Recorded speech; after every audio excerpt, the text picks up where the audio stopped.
Haters everywhere we go. Haters everywhere we go. Where we go, haters going down for the count. Looking at the ground. I think you're a hater. I think you're a hater. Haters everywhere we go. Haters everywhere we go. Haters everywhere we go. Haters everywhere we go. Where we go, haters going down for the count. Looking at the ground. I think you're a hater. I think you're a hater. Haters everywhere we go. Haters everywhere we go. Haters everywhere we go. Where we go, haters going down for the count. Looking at the ground. I think you're a hater. I think you're a hater. Haters everywhere we go. Haters everywhere we go. Haters everywhere we go. Where we go. And if you was instead of hating, you'd be ballin' too. I know you seen us fallin' too. All the rich niggas is all my crew. Fuck it, they can't touch us. If stuck up is what you call it, cool.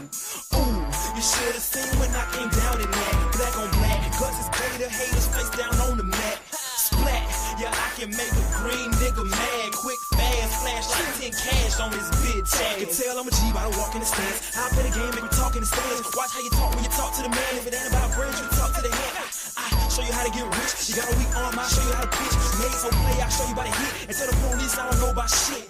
Hey, God, I'm fly, something like the air. Ain't that something when it's stunting, man? It's nothing like air. Homie, hold it right there. Homeboy, I'm right there. Haters going down for the count. Looking at the ground. I think you're a hater. I think you're a hater. Haters everywhere we go. Haters everywhere we go. Haters everywhere we go. Where we go, haters going down for the count. Looking at the ground. I think you're a hater. I think you're a hater. Haters everywhere we go. Haters everywhere we go. Haters everywhere we go.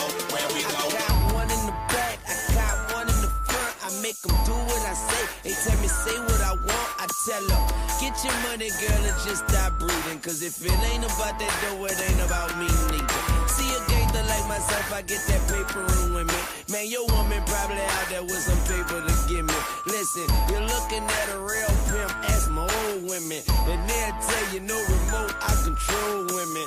I'm a whole load, put me in the game, woman. If he ain't paying, then he shouldn't be playing. I'm saying, broke dudes only make jokes funny. I make more than I can fit in this quote, honey. Unquote, come sun soak with me, ma. Fly you down here and lay you up in my beach house. Haters going down for the count. Looking at the ground. They want that smoke, bitch, I got it for 'em. They want that smoke, bitch, I got it for 'em. They want that smoke, you know I blow it. They call me Sunny Monster for a reason. I'm really dripping, leave a nigga bleeding. I get to squeeze and leave a nigga. They want that smoke, bitch, I got it for 'em. They want that smoke, bitch, I got it for 'em. They want that smoke, you know I blow it. They call me Sunny Monster for a reason. I'm really dripping, leave a nigga bleeding. I get to squeeze and leave a nigga bleeding. Raw Molly got me all up in demon mode. Mouth moving like I done put clean in my nose. Tryna catch me up, I can leave with some hoes. He standing straight up, watch I make him lean with this pole. Would've thought he was closed, how that heat made him fold. Thought it was a game, he won't think no more. His brain's gone, nigga. It be exciting when I get to striking. Guns sound like thunder, hit you like lightning. Fight for your life, we don't do no fighting. We really hit it, nigga. We worse than savage, they calling us Vikings. Police be riding, we still be sliding. Told you we hitters, remember the time. They want that smoke, bitch, I got it for 'em. They want that smoke, bitch, I got it for 'em.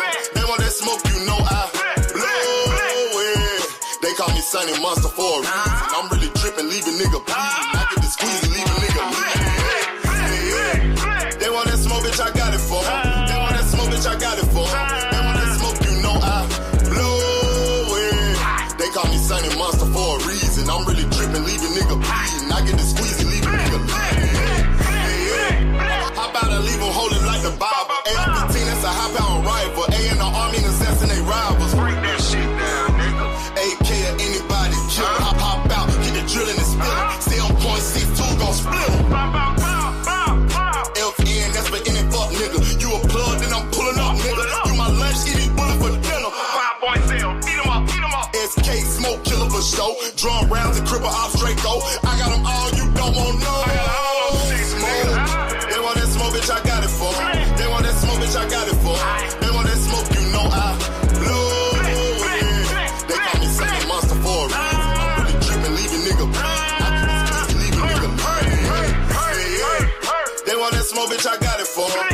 that smoke, bitch, I got it for 'em. They want that smoke, you know I blow it.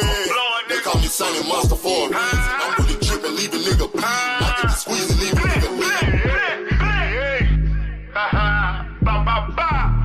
Y'all know what the fuck going on around here, nigga. Y'all nigga keep talking about you want smoke. You can't catch me on social media, my nigga. I'm in the street with it, you dig what I'm saying? Nigga know they gotta kill me or die, nigga. Fuck you mean? Talking about smoke, and we still living in the same bitch. No. What up, what up, what up? Peace and blessings to everybody. Boy, this has been a crazy weekend, but let me salute to everybody first before we get started. Because, boy, we got a lot to unpack today. Shout out to my brother, All Things, Big AMC FSG in the building. Trapped in 327. Salute, King. Peace and blessings to you. The Jab Queens in the building. Salute, Miss Ty. Hope everything's okay. My nigga Andy Gill in the building. Salute, salute, salute.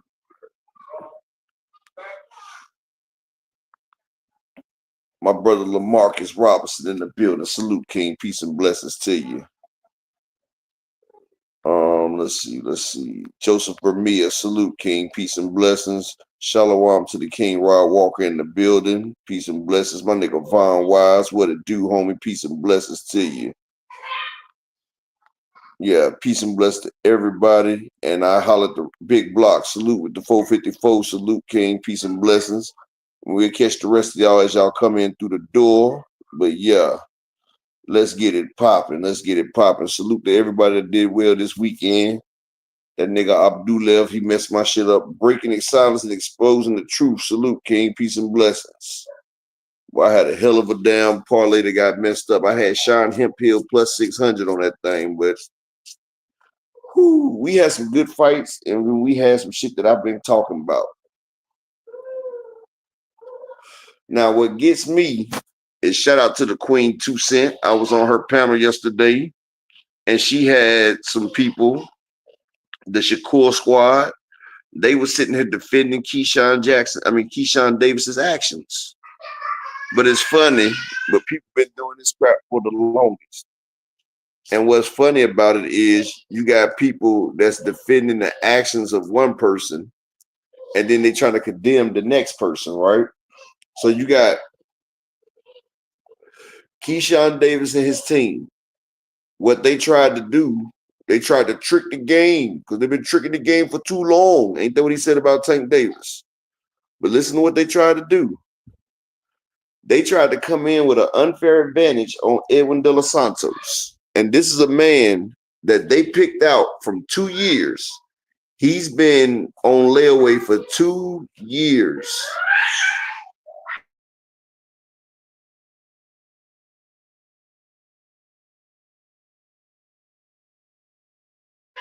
He's been on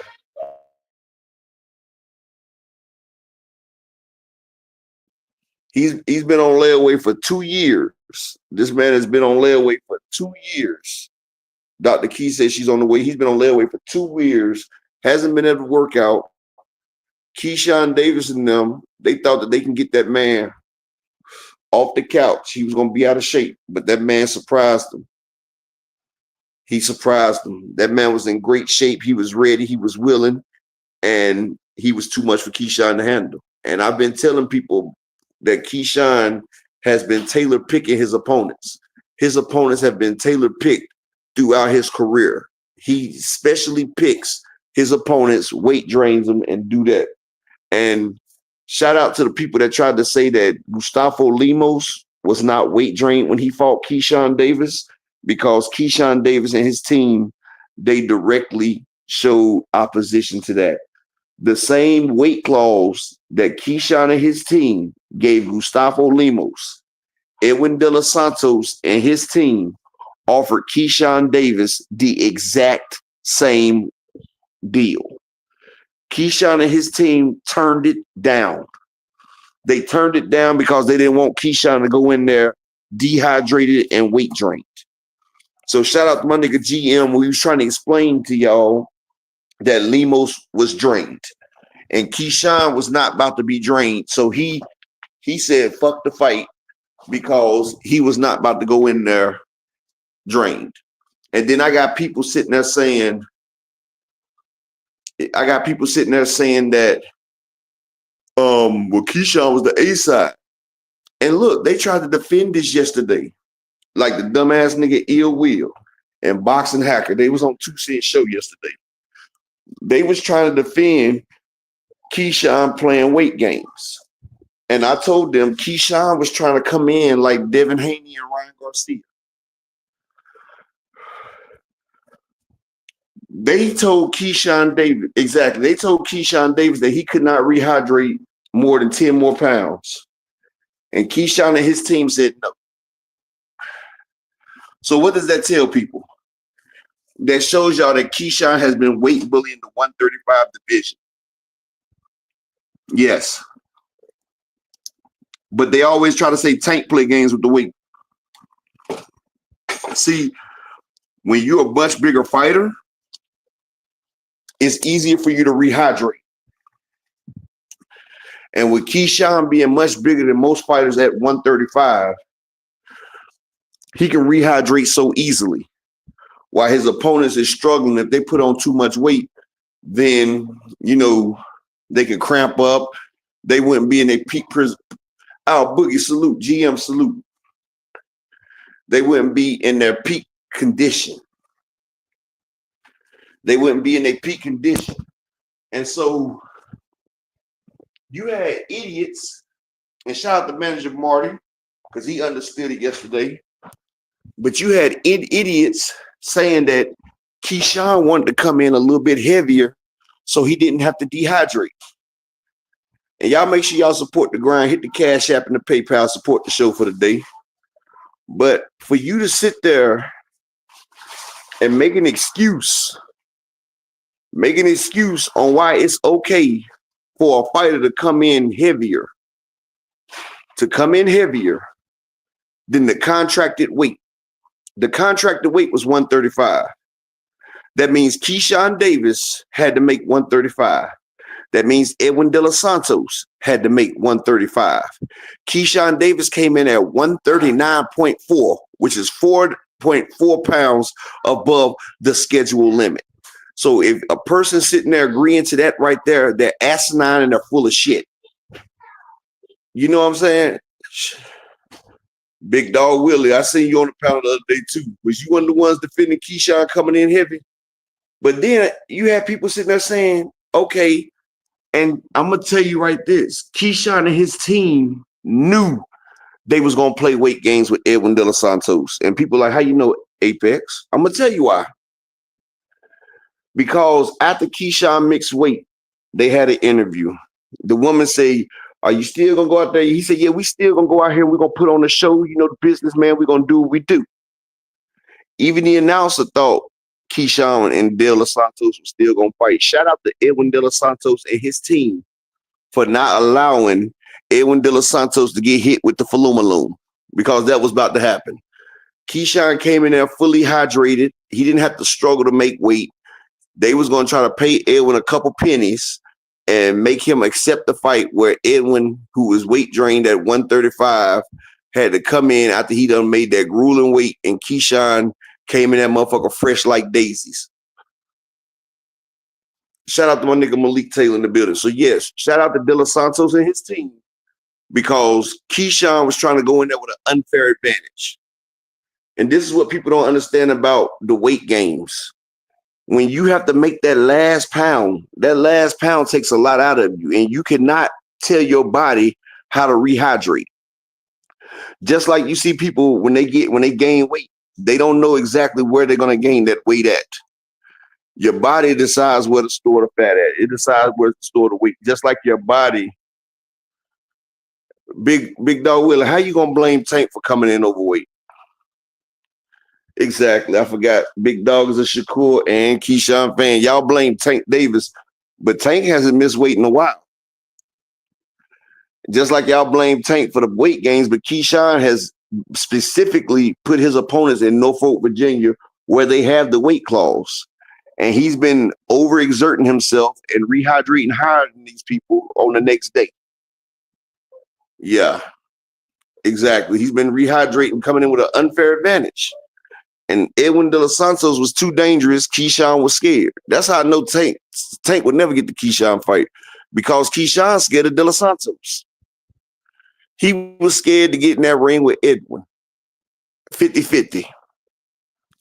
He had to try to tip the scales and get an unfair advantage. And how are you going to drop the belt? Because they wanted you to get the rehydration clause that was better. Shout out to Knight right in the building. Shout out to Shane Fraser in the building. The weight, the rehydration they gave you was better than the one that you gave Gustavo Lemos. You tried to use the A-side bullying practices, and I'm glad Edwin De Los Santos got his free $400,000. And shout out to everybody who listened to me when I said Nahir Albright was going to beat Kelvin Davis' ass. Got paid off that one, didn't you? I told y'all Kelvin Davis was ass. I told you this nigga wasn't shit. I told you he can't box. I told y'all that Nahir Albright damn near beat Keyshawn Davis in Texas. I think it was a majority loss that he got. It wasn't even unanimous when Keyshawn beat him, and then they got a no contest. That nigga was in Keyshawn's grill giving Keyshawn everything he could give, and Kelvin Davis's ass. And that's why I told you, even though he brought Nahir Albright up to a different weight class, I told y'all Nahir Albright was going to starch that nigga. And starch him he did. Starched him so bad that Keyshawn and his soft-ass brothers, they wanted to go jump a man after the fight because your brother lost. First off, why is your little brothers defending the big brother? You got the little brothers trying to go get the face back for the big brother that got starched. And that was some cowardly, sensitive ass shit that I seen right there. So your brother got his ass whooped in the ring. So now you, and not only you by yourself, Keyshawn, you had to get your little brother to come with you so y'all could jump this man. You couldn't even press him by yourself. You had to bring backup. Like them DB3 boys is the softest niggas ever, bro. They soft as shit. And like old boy said, that's why nobody wanted to sponsor them. Who wants to sponsor soft-ass ghetto children that have a complex, that have mommy issues, and the motherfuckers are sensitive as fuck? Paid in full, salute, my nigga. Shout out to my nigga Paid in full. He was over there yesterday listening to that bullshit. And like I said, 2 cents, man, she has all the patience in the world because she was sitting there listening to that bullshit they were spitting. But it's crazy. Brian the King Falcone, salute, King. Peace and blessings. Like, this shit right here, and then he talk about Tank has been tricking the game for too long. No, you've been tricking the game. I've been telling y'all that Keyshawn is a facade. Just like he knew that they was going to play weight games, and he knew he wasn't going to fight Abdullah Mason. That's why I obsessed him, salute, King. That's why Abdullah was like, where the fuck did this energy come from? Keyshawn did a call-out move. Marquis in the building. Big AMCFSG salute. Yeah, like this nigga. And then the fucked up shit about it, the mayor of Norfolk, Virginia just gave Keyshawn the key to the city. So this how y'all doing it in the VA? The VA y'all representing this shit, the 757? Guan Juan, the Dragon's Assassin, the official. Salute, King. Hey, Dragon's Assassin. And this nigga was trying to explain to me, talking about motherfuckers can't drop 10 pounds in a day. I said, ill will, just because you can't drop 10 pounds sitting on the couch eating ho-hos and motherfucking damn ding-dongs and shit, don't mean that boxers don't. They talking about boxers need to make weight on Wednesday. Like, soon as a boxer makes weight, they go straight to the scale. Motherfuckers cannot hold that shit. That shit would do irreparable damage if you made weight 2 days out and have to hold it for 2 days. Nigga, you get in that ring, you're going to die from exhaustion. No, fighters wait to the last minute to make that weight. But yeah, that shit made the whole Virginia look bad. Shout out to my niggas in here from Virginia, man. I'm sorry, man. You know, that shit made y'all look terrible. This nigga crashing out because his brother got spanked on. And his brother was way bigger. But GM, me and you tried to explain to people the other day about that Gustavo Lemos's weight drain. But motherfuckers was talking about, oh, Gustavo Limos wasn't Dre. Well, if that's the case, then why not? Hold on one second.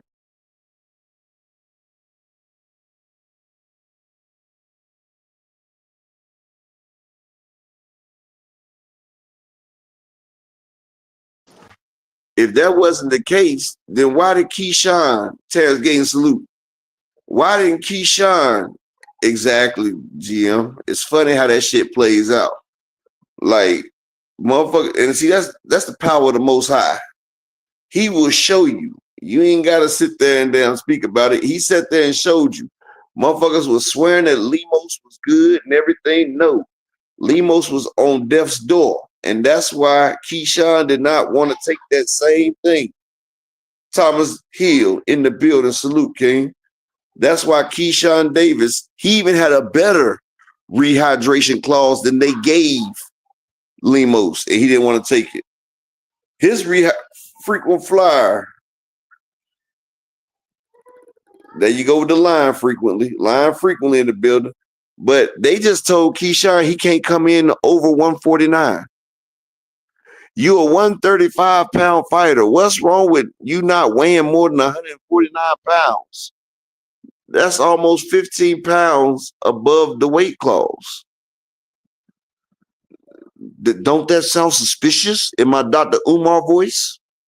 Don't that sound suspicious? Yes, it does. It does. And then this is just funny. It was just the way motherfuckers was trying to damn defend this shit.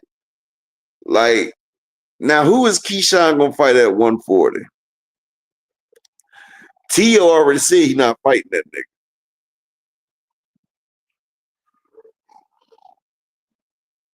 Picasso in the building, South Passe, my brother. Yes, sir.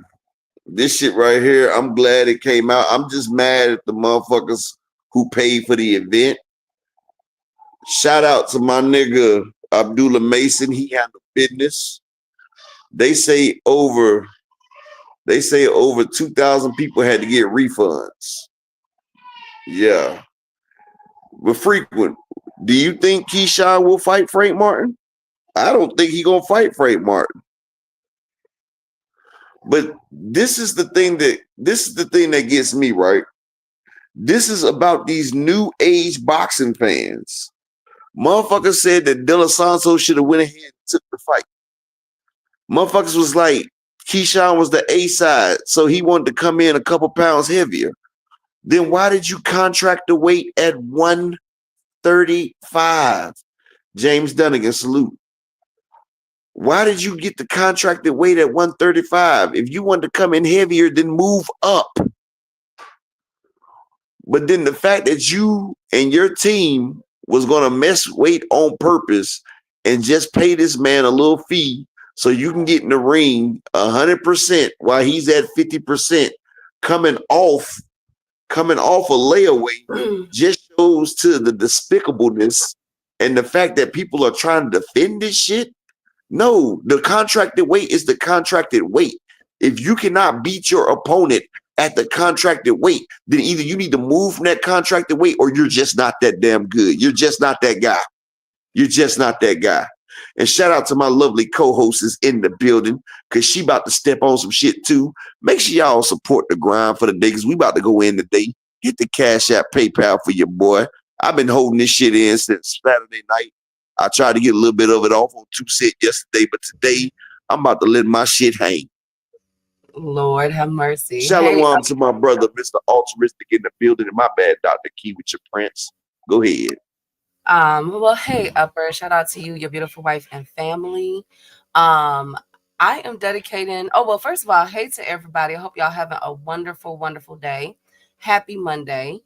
I hope you had a wonderful weekend and that y'all family are blessed. My thoughts and prayers are with everybody in California and all across this world that's protesting. My thoughts and prayers are with the Colombian a presidential candidate. He had an assassination attempt on his life over the weekend, right in the middle of a crowd. That was so crazy. The video was floating around. I think that's a disservice to the family. I hate when stuff like that happen. But I'm just praying for everybody, man. It's a lot going on in this world. And I'm praying for everybody to return home to their families and their loved ones in peace. I also want to say happy belated heavenly birthday to one of my favorite artists. If you know me, y'all know I don't play about Prince. The man was a self-taught musician, over 27 instruments, arrangements, you name it. Some of the songs that y'all love, like some of Alicia Keys' songs, Beyonce songs, all of them has a Prince influence, or he has written their lyrics. Shout out to Prince, man. Thank you. The greatest to come out of Minnesota. His music is still he's still known as one of the top guitarists of all time, and his riffs and everything are still being studied at colleges and universities. That's how cold that man was. Happy heavenly birthday to Prince. And to Keenan Ivory Wayans, upper, one of my favorite comedians. He did in Living Color. And fun fact, in Living Color and Mad TV is what taught me how to improvise and do speech.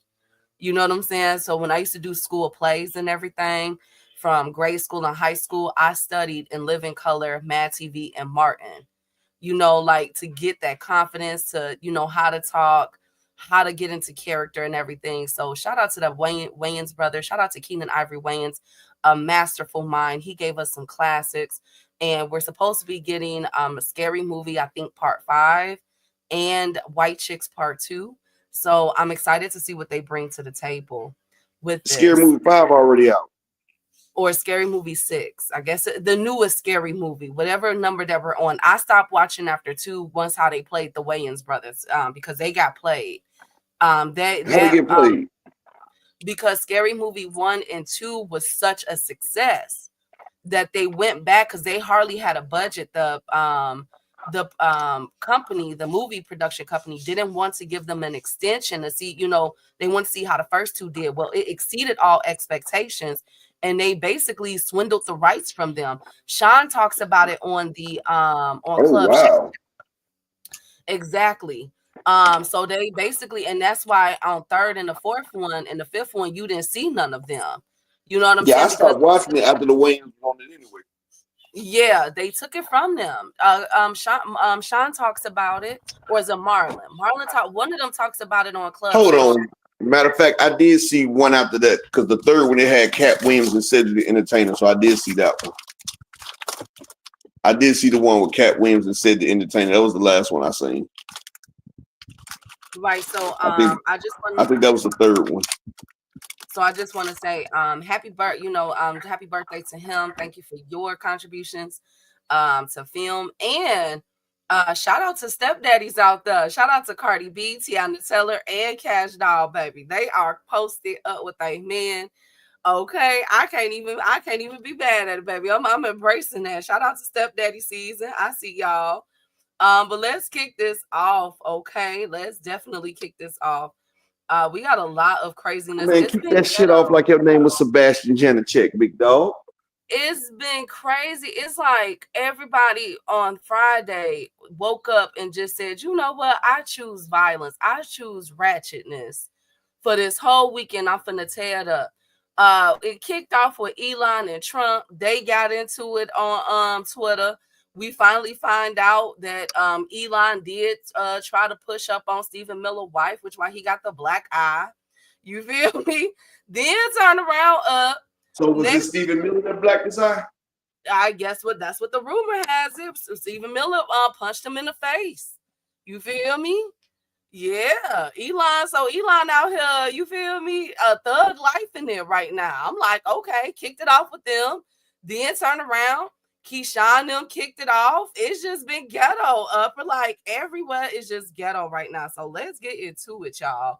Took his wife. Hey Brian, let me say what's up to the chat. Oh yes, then Crawford came in. We gonna get to that, DZ, because nobody asked Bud what's going on with your love life. He just decided to put it out there that I'm single. But shout out to 2 Cents, because I think 2 Cents was the one that had mentioned that prior. Hey, Dragon Assassin. Salute to the beautiful queen, Ty. Hey, Thomas. Hey, Al Booger. Hey, Fresh Baker. Hey, Brian, the king of the chat. Thomas, one of these, go to the YouTube boxing streets. The beautiful DZ. How you doing? Mr. Altruistic. Dragon Assassins. Frequent Marquee, my boy. How you doing?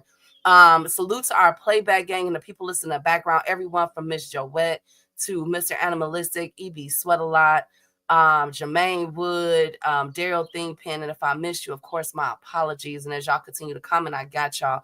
I'm still looking for all things because I don't know where my right hand at. All things been here a minute ago.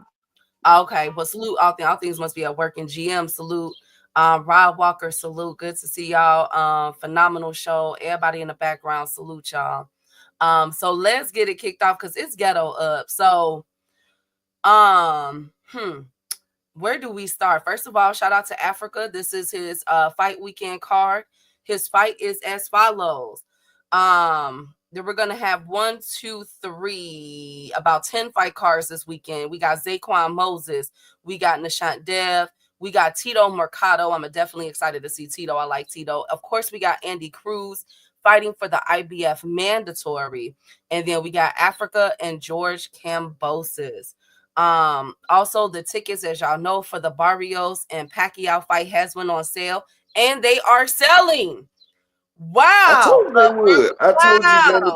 I told you, Manny Pacquiao is still a big name. This is Manny Pacquiao fighting for a fucking belt. Now let me tell y'all, this is what's crazy, because y'all know on July 19th we got 182 fights. We got Usyk versus Dubois, we got Pacquiao and Barrios, and we have Berlanga and Shakur card. Now, those two are in America, as we know. Pacquiao is in Vegas, Berlanga and them is in New York. Now, peep game, y'all. Peep game. There's only 4,000 tickets listed for a resale of, a face value of $3 million, a little over almost $4 million. That's gonna be gone, okay? Now, the Berlanga and Shakur tickets, I told y'all went on sale. They went on sale last week, and y'all didn't do what y'all was supposed to do. Left him, and now messing with Stephen Miller wife left Elon Musk left Stephen Miller for Elon. Chad, this needs to be baddies, aka the White House edition. Lord, no, they not doing that. Oh wow. He can sue. He can sue. You know, he can sue. Huh? He can sue Elon Musk for alienation of affection for fucking with his wife. Upper did say Elon got that money to break up homes. I told you, Elon got that break your happy home up money. Elon, that's Upper did that. Blame Upper for that. I'm just saying. Chris Brown told y'all a long time ago.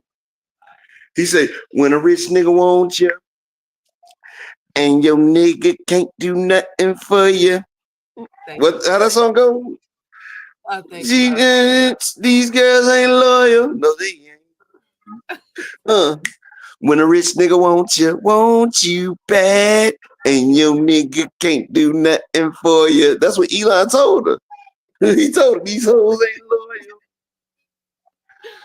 Oh my Elon about to show. He said, you know, you've been sitting back looking at the stars in the race.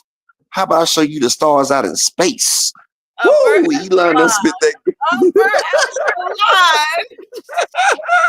He said, fuck looking at the stars in the race. I'm about to show you these stars out of space. Bitch, I'm Elon. Hey, Paige. Good to see you, King. Hey, Malik. Oh, my God. Okay, so anyways, y'all being messy now. But I brought up the tickets for a reason. Pacquiao and Barrios are doing excellent, exceeded expectations, and looking it to be a sold out. Hey, Key. Show. Yes, Key, he told that motherfucker, you heard of the Mile High Club.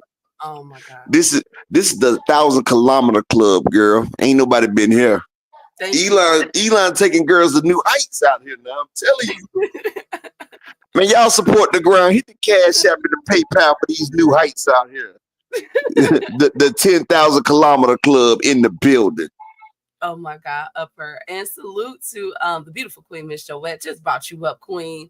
Hey Marcus, darling. Picasso, salute King. Now, so Pacquiao was doing Pacquiao, basically what upper saying, hey planet, hey world of animals. Pacquiao doing Pacquiao, but I gave y'all an assignment, chat. Hold on. Anger management crew. Hey Terrence. I gave y'all an assignment. I told y'all upper that Berlanga and them tickets went on sale last week. Okay.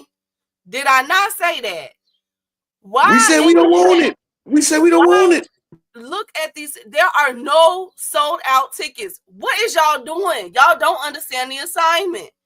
Go buy the tickets, y'all. I'm looking at it right now.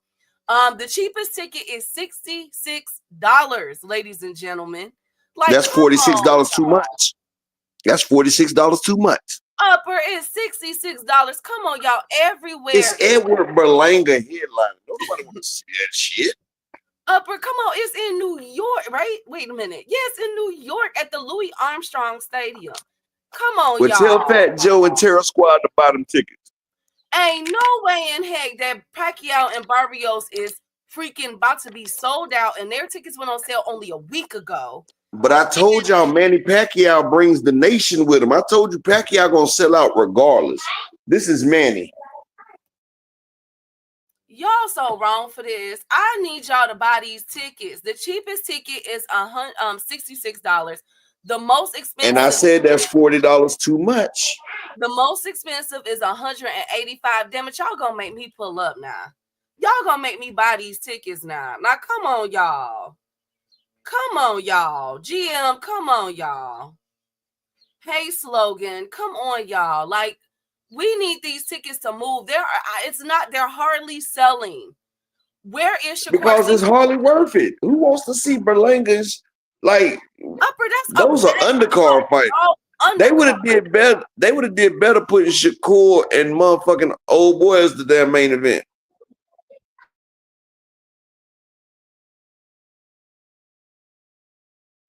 I think Hamza and Sherez and motherfucking Berlanga as the main event was wrong. You should have put Shakur and motherfucking. If you'd have put Shakur and what's your boy name?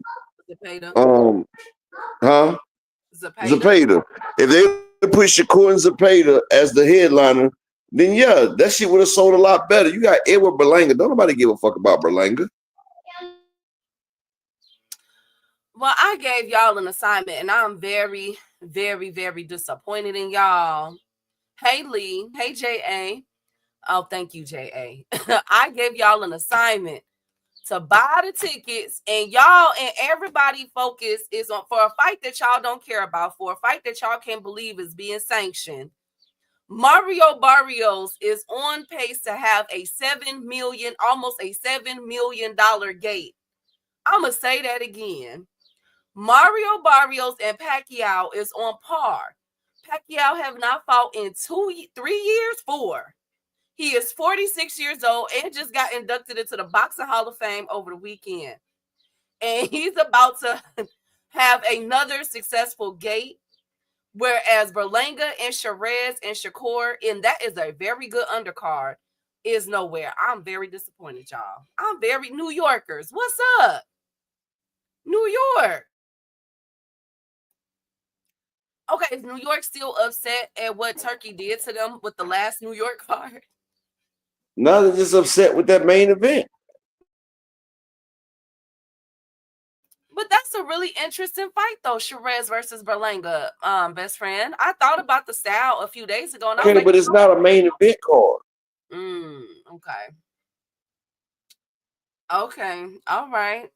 Hey, 327. Hey, B-Dog. Hey, Bleak Block. Good to see y'all. Shout out to the beautiful Queen Miss Joette in the building and DZ Sanchez in the building. Salute. DZ, are you saying let's give it a chance? DZ, I'm with you, Queen. Let's see what Blanca. You know what? The tickets only went on sale last week. So let's see what they do. Again, the cheapest ticket is $66. The most expensive ticket is $185. Right now, they have over 1, 2, 3, 4, 5, 6, 7, 8, 9, 10, 11, 12, 13, 14, 15, 16. I'm so mad at y'all. I'm so mad at y'all. Shout out to my nigga Slogan One, big AMC FSG in the building. Hold on. They have 1,600 tickets for $185. Y'all can afford that. Y'all can afford 100. It's right at the front. I said it's $80 too much. Them tickets need to be $20 a pop. They have oh man, y'all, we gotta help them. Upper, we gotta help them. I ain't helping shit, but y'all can help the upper echelon so you hit the Cash App and PayPal, and we'll make sure that y'all get this fight streamed in the Discord. You know, for the fans, for the family, for the grind. And y'all make sure y'all support the grind for the day, man. I need 5 people to support. Cash App, PayPal, it don't matter. And Key, that assignment right there was blatantly disrespectful. I'm not trying to support Edward Berlanga and his bullshit. The last nigga he fought looked like a melted ice cream cone. Hell no. But Shiraz is a good fighter. He decent. We got to see how Shiraz. Man, we just seen Shiraz. We just seen that. Yes, Shiraz was a good fighter until we seen the corruption. Shout out to my nigga Planet 619 in the bit. We just seen them try to rob Carlos Adames. Shiraz should have an L on his resume. And the fact that he doesn't means that he's part of the motherfucking system. I can't support motherfuckers that's cheating like that. I don't support cheating in boxing. I'm sorry. But it's Matias and Puello. That's an excellent card, best friend. Yes, that is. I told you they got the wrong headliner. Matias is on their card too?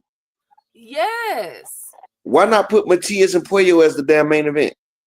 I would rather pay to see Matias and Puello over Berlanga and Shiraz. Like, the undercard is better than the main event. That's what I said. That's an excellent undercard. That's why I said they fucked up with the headliners. If you would have put Matias versus Puello, you could put that in motherfucking Jersey, Puerto Rico, Florida, or Texas. You know, you could have put that shit out there, but you keep trying to push Shiraz on us. That's like when motherfucking HBO kept trying to put them European fighters on us, and that's why HBO went out of business of boxing. You can't force boxers on us that we don't want to fucking see. Fuck Shiraz. Fuck his ass, his motherfucking. I'm not even gonna say that because we probably have some Islamic people here, but fuck him. His motherfucking porta potty wearing ass. I'm not doing that. We don't give a fuck about Shiraz, and especially when they rob Adames. Fuck them. Fuck him and Turkey. Make a shit sandwich. Thank you, Upper. Thank you so much. David Morrell is going to be fighting Imad Katayev. Like, come on. That's a decent undercard. I told you the undercard is great, but don't nobody want to pay for the headliner. The undercard people ain't getting that extra money. It's the headliners. Ain't nobody supporting them headliners. Well, you guys, there are over 2,000. There's about 1,600 lower bowl tickets by the stage for $185. I'll tell you where we will see that fight at. The Discord will be popping. Yeah, July 19th. FSG game. Huh? I said July 19th, we so lit. We finna be watching all the fights.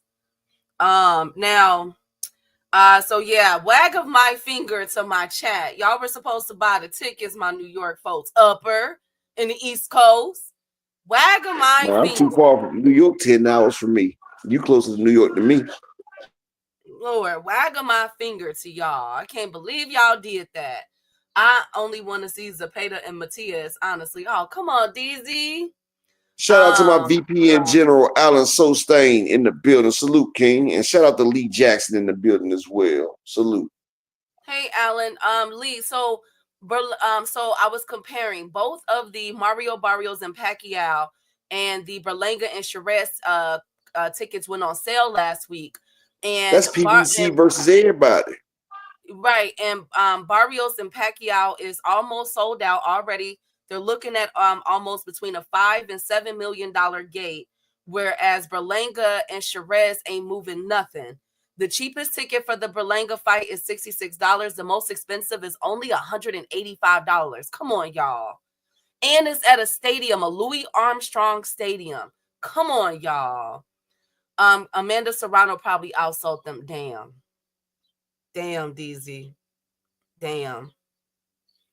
Damn, y'all so wrong. Y'all so wrong. Y'all so wrong. Now they Hold are on, what's wrong in boxing. Upper, can you download this picture? I'm about to send it to you. This is the stadium. This is why I'm disappointed in y'all. Because I want y'all to see this visual. For a fight that everybody was complaining about with Mario Barrios and Pacquiao, look at what they doing. Look at Upper. But see, before you did it, I told you that fight was gonna be lit. I told you.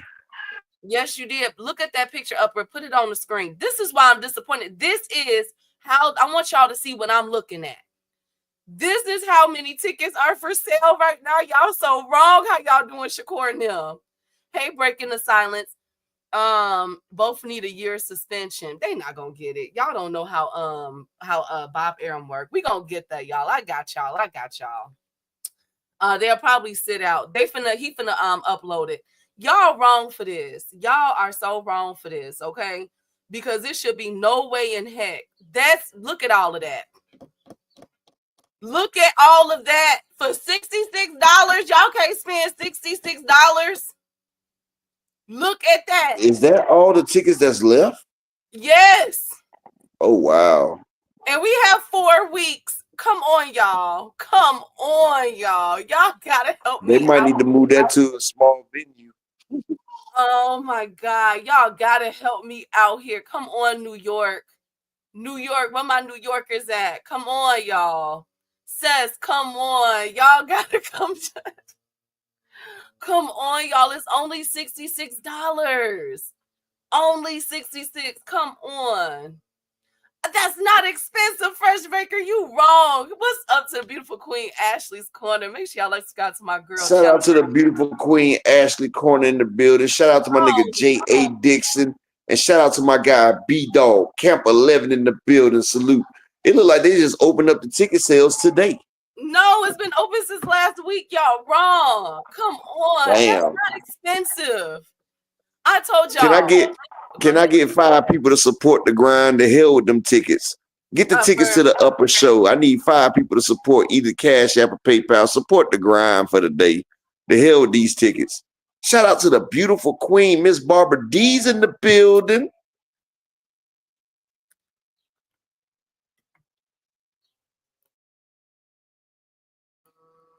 Oh my God, I would keep, but I'm broke to the 33rd. You know what? I'm gonna spend that on some. Oh, come on, Zach. Oh my God. Let's just give credit to Pacquiao undercard. Don't mess with Texas. They already moving needles, DZ. They only have 4,000 tickets left. They only have 4,000 tickets left. That is a $3 million. So they're looking at a projected between $5 to $7 million gate. Pacquiao been out since what, 2019? He's 46 and just got inducted. 2022. No, he fought. He beat Keith Thurman 2022. But look at this. How is Pacquiao now moving? Let me show y'all. I'm finna show. Hold on, Upper. One more. It's Manny Pacquiao. Key, what are you not getting? This is Manny. I'm finna show. Hold on, Upper. Put this pic. Now this is Berlanga's now that y'all seeing on the screen. Here go Pacquiao. Shout out to Boxing Tickets on social media. Put that picture up. Now y'all see Berlanga them, right? A lot of blue dots. Tickets is as cheap as $66. Let me give y'all the comparison. Because I'm very disappointed in my team. I'm very disappointed in y'all. Manny Pac versus Barrios. Let me get y'all the ticket prices. Because I really want y'all to see this. Like, I can't. I'm so disappointed in y'all. And they're at the MGM. Okay? They're at the MGM. And look at what y'all done did to these people. That's them. Look how sold out that already is. Manny, hell, the first two, the side of the rings, them shit sold out already. Now, what did I say? The cheapest was $66 for Berlanga and Shiraz, right? Guess how much the Manny Pacquiao and Barrios tickets is. The lowest price right now, $582. The cheapest one I'm looking at, is, I want to make sure I get it right. I bet those ringside seats that sold out, I bet they was over $4,000 or $5,000, wasn't it? $6,000. Told you, motherfuckers come to see the Pac, man. The versus Barrios for a belt. The cheapest ticket is $582 for the Manny Pacquiao fight. Cheapest ticket is $582. Y'all gonna let Pacquiao outsell y'all like this, Turkey? Yes, Pacquiao is a Vegas veteran. When you say Manny Pacquiao, first off, you know the Filipino community about to come out for Pacquiao. And California and Vegas, they have a huge Filipino community. Plus, you got Barrios. He has a big Mexican following. Then it's for a belt. It's in Vegas. It's an iconic fight. No matter if Pacquiao is coming off his deathbed or not, this is still Manny Pacquiao. And they want Barrios to finish what Manuel Marquez didn't finish. Hey, Knight Rider. Are they in Ash or Louis Armstrong Thrill Hill? But you would think that the price difference, $66 versus $582. Bruh, they Jordans, retro Jordans is like $300-$400, and then you got the Shaqs, that's $25.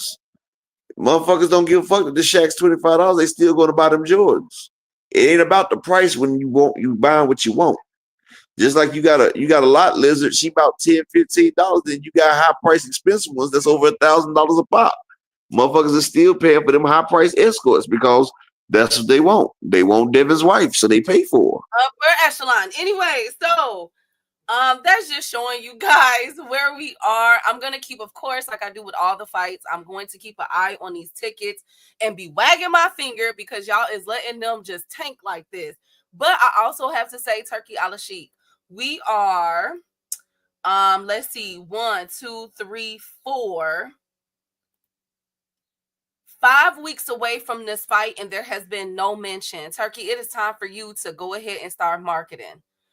Make sure y'all smash the like button, man. It's 82 people in here. Can we get the like button smashed? And also, can I get 5 people to support the grind for the day? All I want is 5 people to support. Show your love for your man in the building. Salute. So if we're 5 weeks away, Turkey, hey Texas, we're 5 weeks away, and we have not seen Thomas. We're not doing this today. We have a Taz Angel. She's a Taz Angel, Thomas. Thank you, Upper. We have not seen any marketing, at least I haven't, for this fight. Shakur is not saying anything. Berlanga is not saying anything. It's time to start marketing this fight, y'all. Okay, if y'all gonna let everybody was up in arms last week about Pacquiao returning, but look at what they doing. Look at what, come on, Paige. No, don't do it. Look at what they doing. This is Pacquiao and Barrios. Their tickets went on sale last Wednesday, Tuesday or Wednesday, if I'm not mistaken, whenever I brought it up. And Berlanga and tickets went on sale around the same time, and they are already outpacing them. And the Berlanga tickets are way cheaper.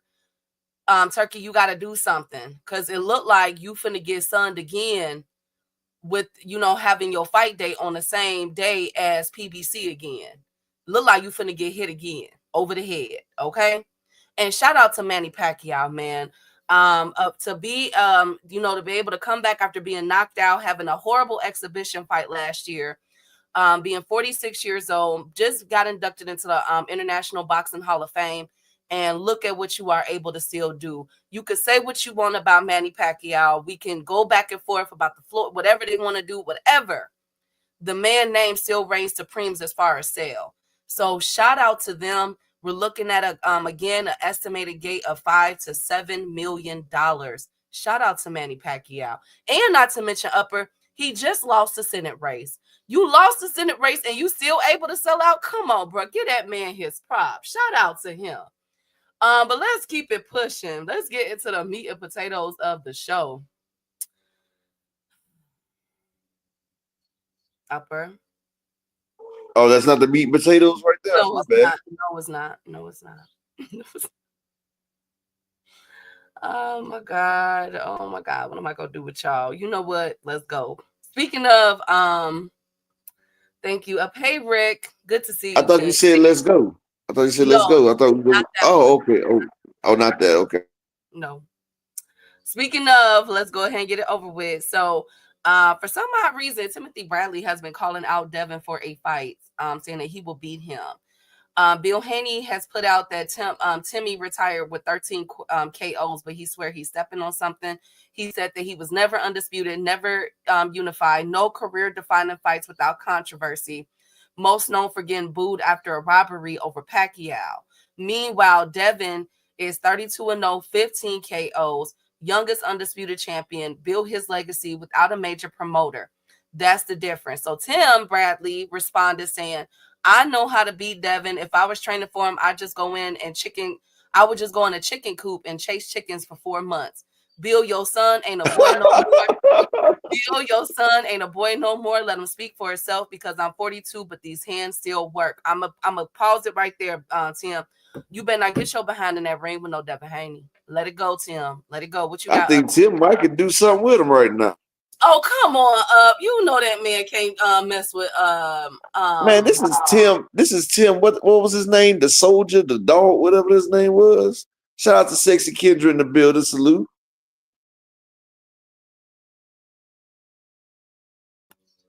I'm not gonna lie, I don't want to send that fight. Timothy Bradley versus, because it looked like it's some traction there. Tim, you better sit down. Keep on commentating, Tim. I don't want to hear Slew Queen. Hey, Kendra. Sit down, Tim. I don't want to hear it. Let it go. Okay, just let it go. For some odd reason, like I know we're getting all these older fighters. We got the return of Manny Pacquiao, Nonito Donaire, Chocolatito. That was his name. Desert Storm, Malik. Hell yeah. Desert Storm Bradley. King Kong Ortiz. Who else? Oliver McCall. And I'm missing one more older fighter upper that's returning. What else is the other one? Oh, I think I need to return to boxing. I think I need to return. Then we have Ugas. He's about to announce a fight soon. Are we excited to see Ugas? I am, y'all. I am. And then, so Timothy Bradley would just be adding his name to that list of the 5 older fighters. We already got Pacquiao and Nonito. We're just missing the other 3. You know what, Tim? Go ahead. Go ahead. And we got Chris Eubanks Klitschko, Sr. like Rod Walker said, ain't Klitschko will be coming back? Yes, and Chris Eubanks Sr. Remember we talked about that last week. Chris Eubanks Sr. is supposed to be returning as well. On his son's undercard with Conor Benn, because it looked like we're gonna get a part 2 in October. So you know what, Tim? Go ahead and add your name to it. You know, you 42. Pacquiao 46. You know what? Go ahead. Oliver McCall 117. Go ahead. And King Kong Ortiz 67. Go ahead and fight. Hey Juke, Salute Queen. Go ahead and fight Tim Bradley. If you want to fight Devin Haney, be my guest. I don't even care no more. So be looking out for all of these talks. We got Chris Eubanks Sr., Chocolatito, Nonito Donaire, Manny Pacquiao, Oliver McCall.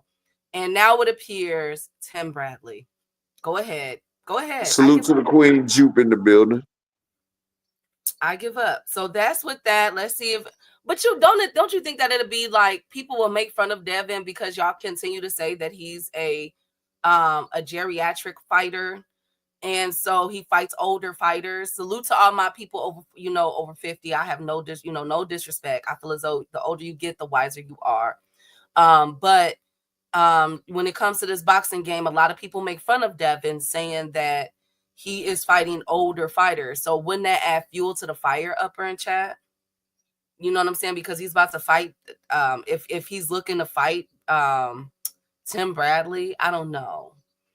July 26th in New York City versus another 26 bull, Johan Blanco. Ooh, that's a good fight. Ooh, we got to see that. Thank you. I'm going to put that down, Rick. Quinn Randall versus Johan Polanco. That's a really good fight. I'm putting that down. That is July 26th. Thank you for that. Johan Polanco versus Quentin Randall. Thank you for that plug. Got it down. Neither is the head detective Tim Head. Oh, that's gonna be a good match right there, because you remember Quentin Randall gave Brian Norman problems going against Johan Polanco. Okay, cool. Devin trains in the nursing home. Upper, what do you think about that? Don't you think it's adding fuel to the fire that Devin I only fights mean, older people? well, that's all Devin can do. Devin got to take whatever. Devin got to take whatever he can get.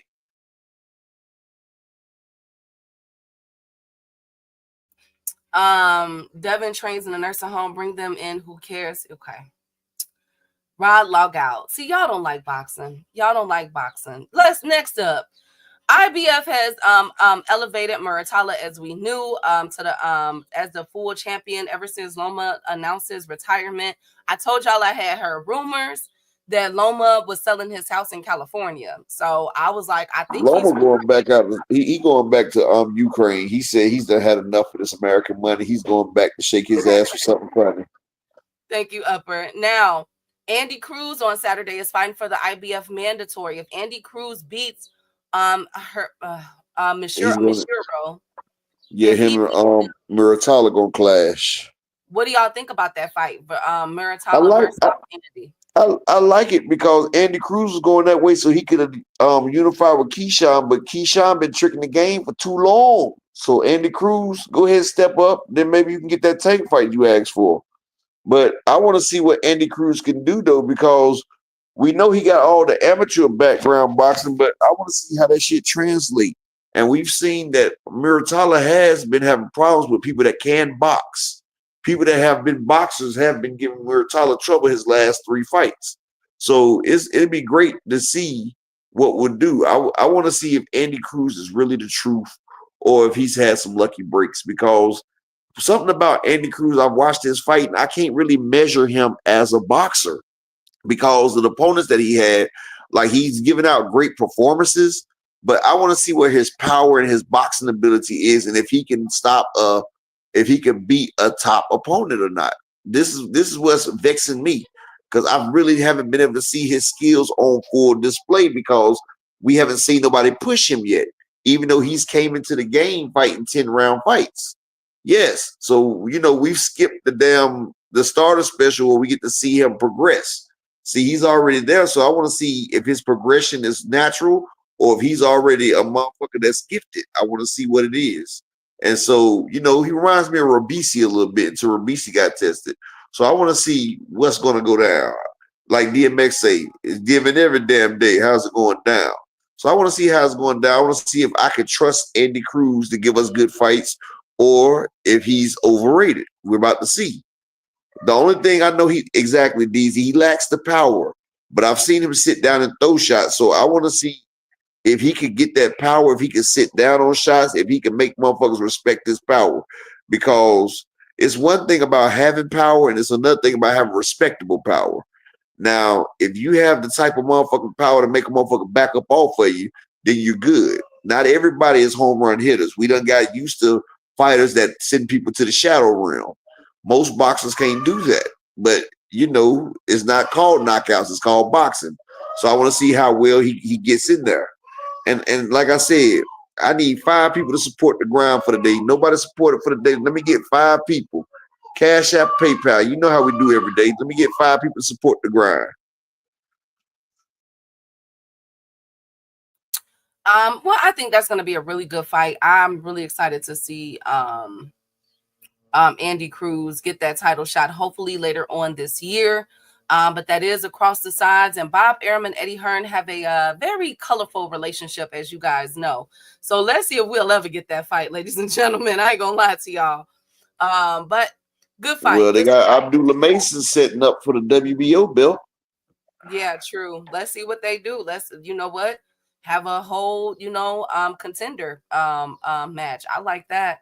I like the fact that you got Abdullah Mason going for the WBO, and if Abdullah Mason actually captures the WBO, and just say Raymond Muratalla and Andy Cruz fight, I would like to see the winner of them fight Abdullah Mason. Actually, now speaking of wanting to see a fight, unfortunately, we won't see the Tank versus Lomachenko. Has finally spoken. He said, "You've been tricking the weight scales game for too long." We gonna get there, Dragon Assassins. But Upper, a lot of people were questioning, is Lomachenko a first ballot Hall of Famer? So when people were talking about his career, they were really pointing towards his amateur career. We all know Lomachenko does have probably the best amateur record in in boxing. But see, amateur ain't for pros though. I mean, I feel like he has a respectable first ballot Hall of Fame career as a professional fighter because he was gifted everything, but he still performed. He's still a 3-division champion. He's still a unified champion. I mean, you can't take that from him. Yes, I like that too. Hey, Andy. So shout out to Lomachenko. Right off into the sunset. Do I believe that Loma, like, this is it? Like Michael Jackson, this is it? Nah. I think I won't be surprised if we see Loma return within a year once 135. Because y'all got to think about it. And I've always pointed this out. You look how Top Rank set Loma up. You had Muratalla, you had Andy Cruz in the ring. You got Tank reaching out to him all the time to make the fight. You know what I'm saying? You got Shakur calling for him, and Keyshawn. You know what I'm saying? All of those, whether you got Loma winning or nothing, that is not no easy scrap. Like, Loma ain't finna walk through all 5 of them boys. So I think Loma should come back at 130. I think Loma is waiting for all this to die down because you got some heavy contenders. Now that Keyshawn is going to still don't make it easy. You got because he wants undisputed. Hey, that's me. Yeah, I think so too. A lot of people were making a big deal saying no. Yes, I wanted to bring that to the chat, of course. Hey, Mike. But I don't think, for me, I don't think this is it for Loma. I feel like it kind of got murky out there. You feel me? They gave him an October deadline. Not to mention, you got them young, them young bulls waiting, and the person that was calling you for several months straight, Tank's team. That's a fact. Tank wanted that. LaMarcus says he said 1 belt away from undisputed. Hell, he was 1 round away from being undisputed too. If he didn't take that 12th round off against Devin. Loma's a natural 130, and the only fight he was going to make was never red. That's why I said Loma versus Tank was the perfect fight, because they both natural 130 pounders. That would have been the perfect. You couldn't, that would have been bone for bone, square for square. That 135 fight would have been the most evenly matched fight as far as weight, length, height, all of that. That would have been pretty much right there on par. You know what I'm saying? It's dang, I really wish we would have got that fight. But I think that Loma's going to come back once the dust settles. That's just my opinion. Speaking of coming back, Deontay Wilder. Woo! Are we excited? He's returning in 3 weeks. He is facing Herndon. It's a heavyweight bout. It's going to be on pay-per-view, live on pay-per-view.com. In Wichita, Kansas. You can buy your tickets, of course, there. And Wilder said that he's coming back one more time to unify the heavyweight division. Are we excited, you guys? 3 weeks, Upper. Wilder is not beating nobody. He's not beating the Jit. He's not beating Frank. Wilder, go to Bridgerweight, bro. Just go to Bridgerweight.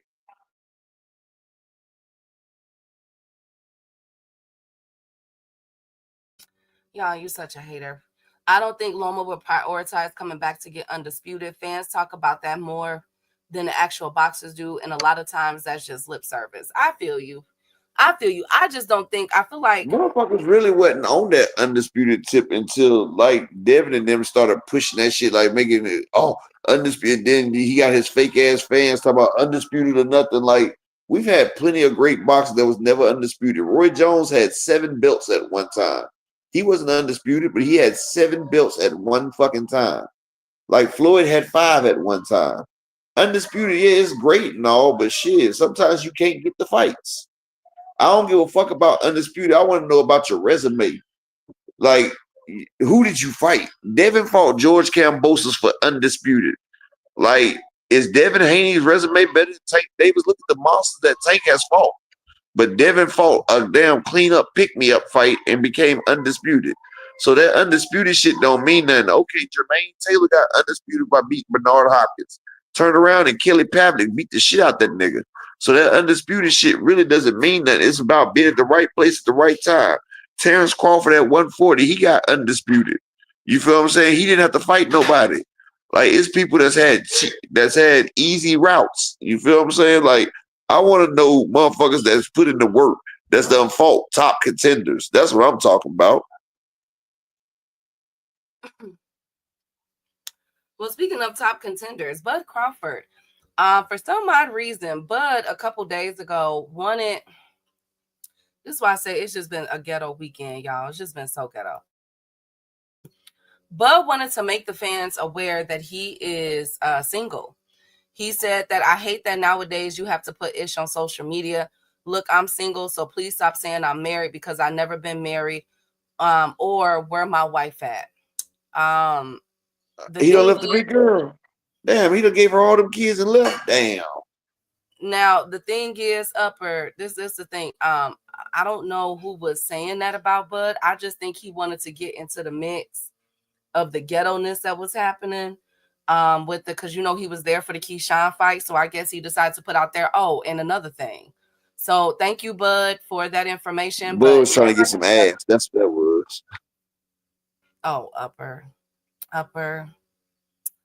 That's just like when you on YouTube and when you on Facebook, motherfucker hit you with the hey big head. You know what I'm saying? Motherfucker was just throwing it out. He was just throwing it out there. He was thirst exactly, Marcus. He was thirst trapping out there. Yeah, I'm single. Ain't nobody even asked you, nigga. Yeah, I don't know why y'all keep saying I'm married. And you got the little thing, said who? Said who, Bud? Who said that shit? Bud out there he was in Norfolk, Virginia, and he was trying to get his lily wet. He was trying to put his dipstick in somebody's oil tank. That's all that shit was. Thank you, Upper. Oh my God. He was trying to shoot the club up. Nigga with 12 kids out there trying to put something in Virginia. He trying to get bad news Virginia, man. That's all it was. He put that shit out there. That nigga was sipping. He was sipping like, look, I'm the champ. Yeah. And he talking about, man, don't ask me that. That's just like nigga talking about hold me back and ain't nobody holding them. Come on, man. You know what you was trying to do. And look, like I said, 5 people support the grind for the day. 5 people. Can we get 5 people support? Cash App or PayPal. That's all I'm asking. Give me 5 people to support this demonetized channel over here.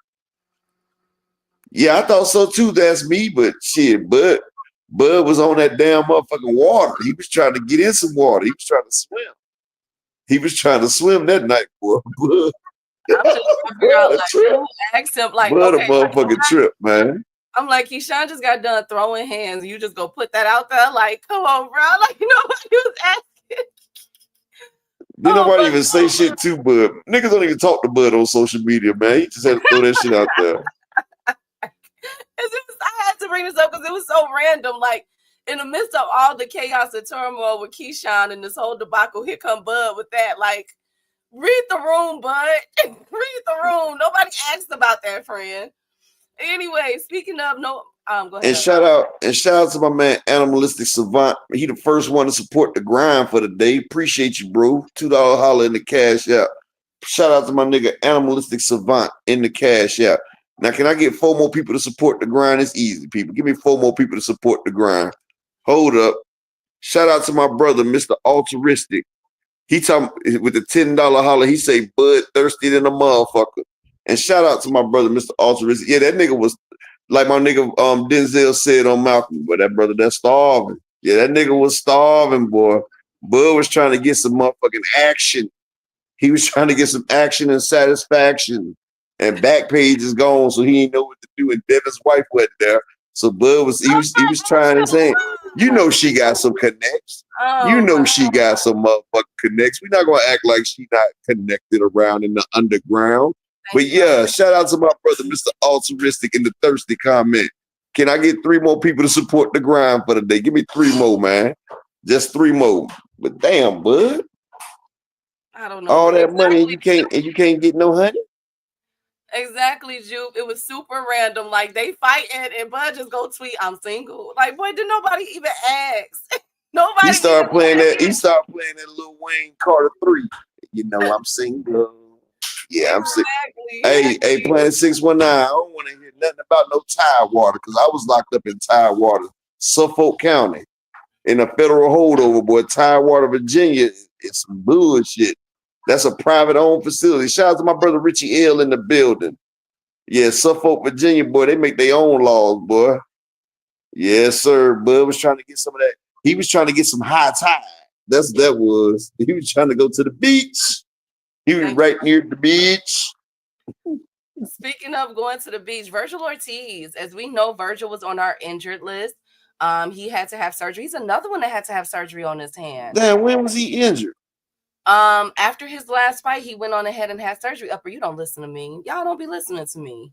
I said Well, a Virgil. lot of times you be talking some crazy shit, best friend. You be No, talking I crazy do not sometimes. talk. I do not talk crazy. Virgil was on our injured list, and so he had to have surgery. And now he's making his return for a massive summer showdown. He said, I'll be getting the Young King set next week for a massive summer showdown. Sit tight, as this summer is going to be fire, aka lit. People are speculating who is Virgil Ortiz. I'm single. I'm single. That's why that's why you don't listen to me. You be doing He's single and ready to mingle right now. Well, so Virgil Ortiz, who we want for Virgil, his massive return on 154. I guess it's gonna be Charlo. That's what he been calling.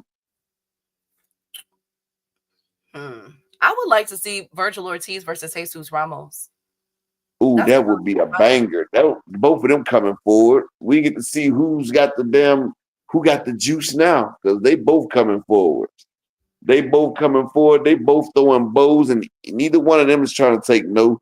And Jesus Ramos is about to rehydrate the 190 on him. And Virgil gonna be about 175. So it's gonna be battle of the big guys. That's a great fight. Oscar ain't about to make that fight right there. Oscar is not about to make that fight right there. Because we got PBC and Golden Boy linking up too. So that would be nice though. I would love to see it. They might give Virgil somebody like Elijah Garcia or somebody. Yeah, true. You know what I'm saying? They might give him Elijah Garcia, but yeah, 3 more people support the grind, people. I need 3 more people. Jesus Ramos is nah. Who the fuck is Charles Conwell gonna fight? Shit, I'm tired of his ass. I have no idea, Upper. Lord, who is Charles Conwell? He's supposed to be coming back too. I got to get my news on him. He's supposed to be coming back. Now, speaking of coming back, but he never left. Abdullah Mason. We ain't heard about Kenny Sims trying to come back yet, have we? That motherfucker ducked that motherfucking fight, and he ducked that man and ain't said shit since. Be nice, be nice, y'all. Be nice. Now, Abdullah Mason, somebody who has never left. Abdullah, as we all know, fight every 16 days. He is officially 19-0 with 17 KOs, hailing out of Cleveland, Ohio. Shout out to Abdullah, man. Shout out to Abdullah for putting on a main event. Go ahead. No, I said, and his first main event. He said he wanted his first main event to be in Cleveland, but he was robbed. He said Keyshawn robbed him of his main event glory, but he said Norfolk, Virginia is his home away from home now. So, you know, that is good. That is good. Shout out to Mason. And they talk about making him the WBO interim and having him fight for the vacant WBO belt. Yes. And what I'm very surprised. Well, I'm not surprised that he stopped him, because I think we all picked him to stop Jeremiah Nakathila.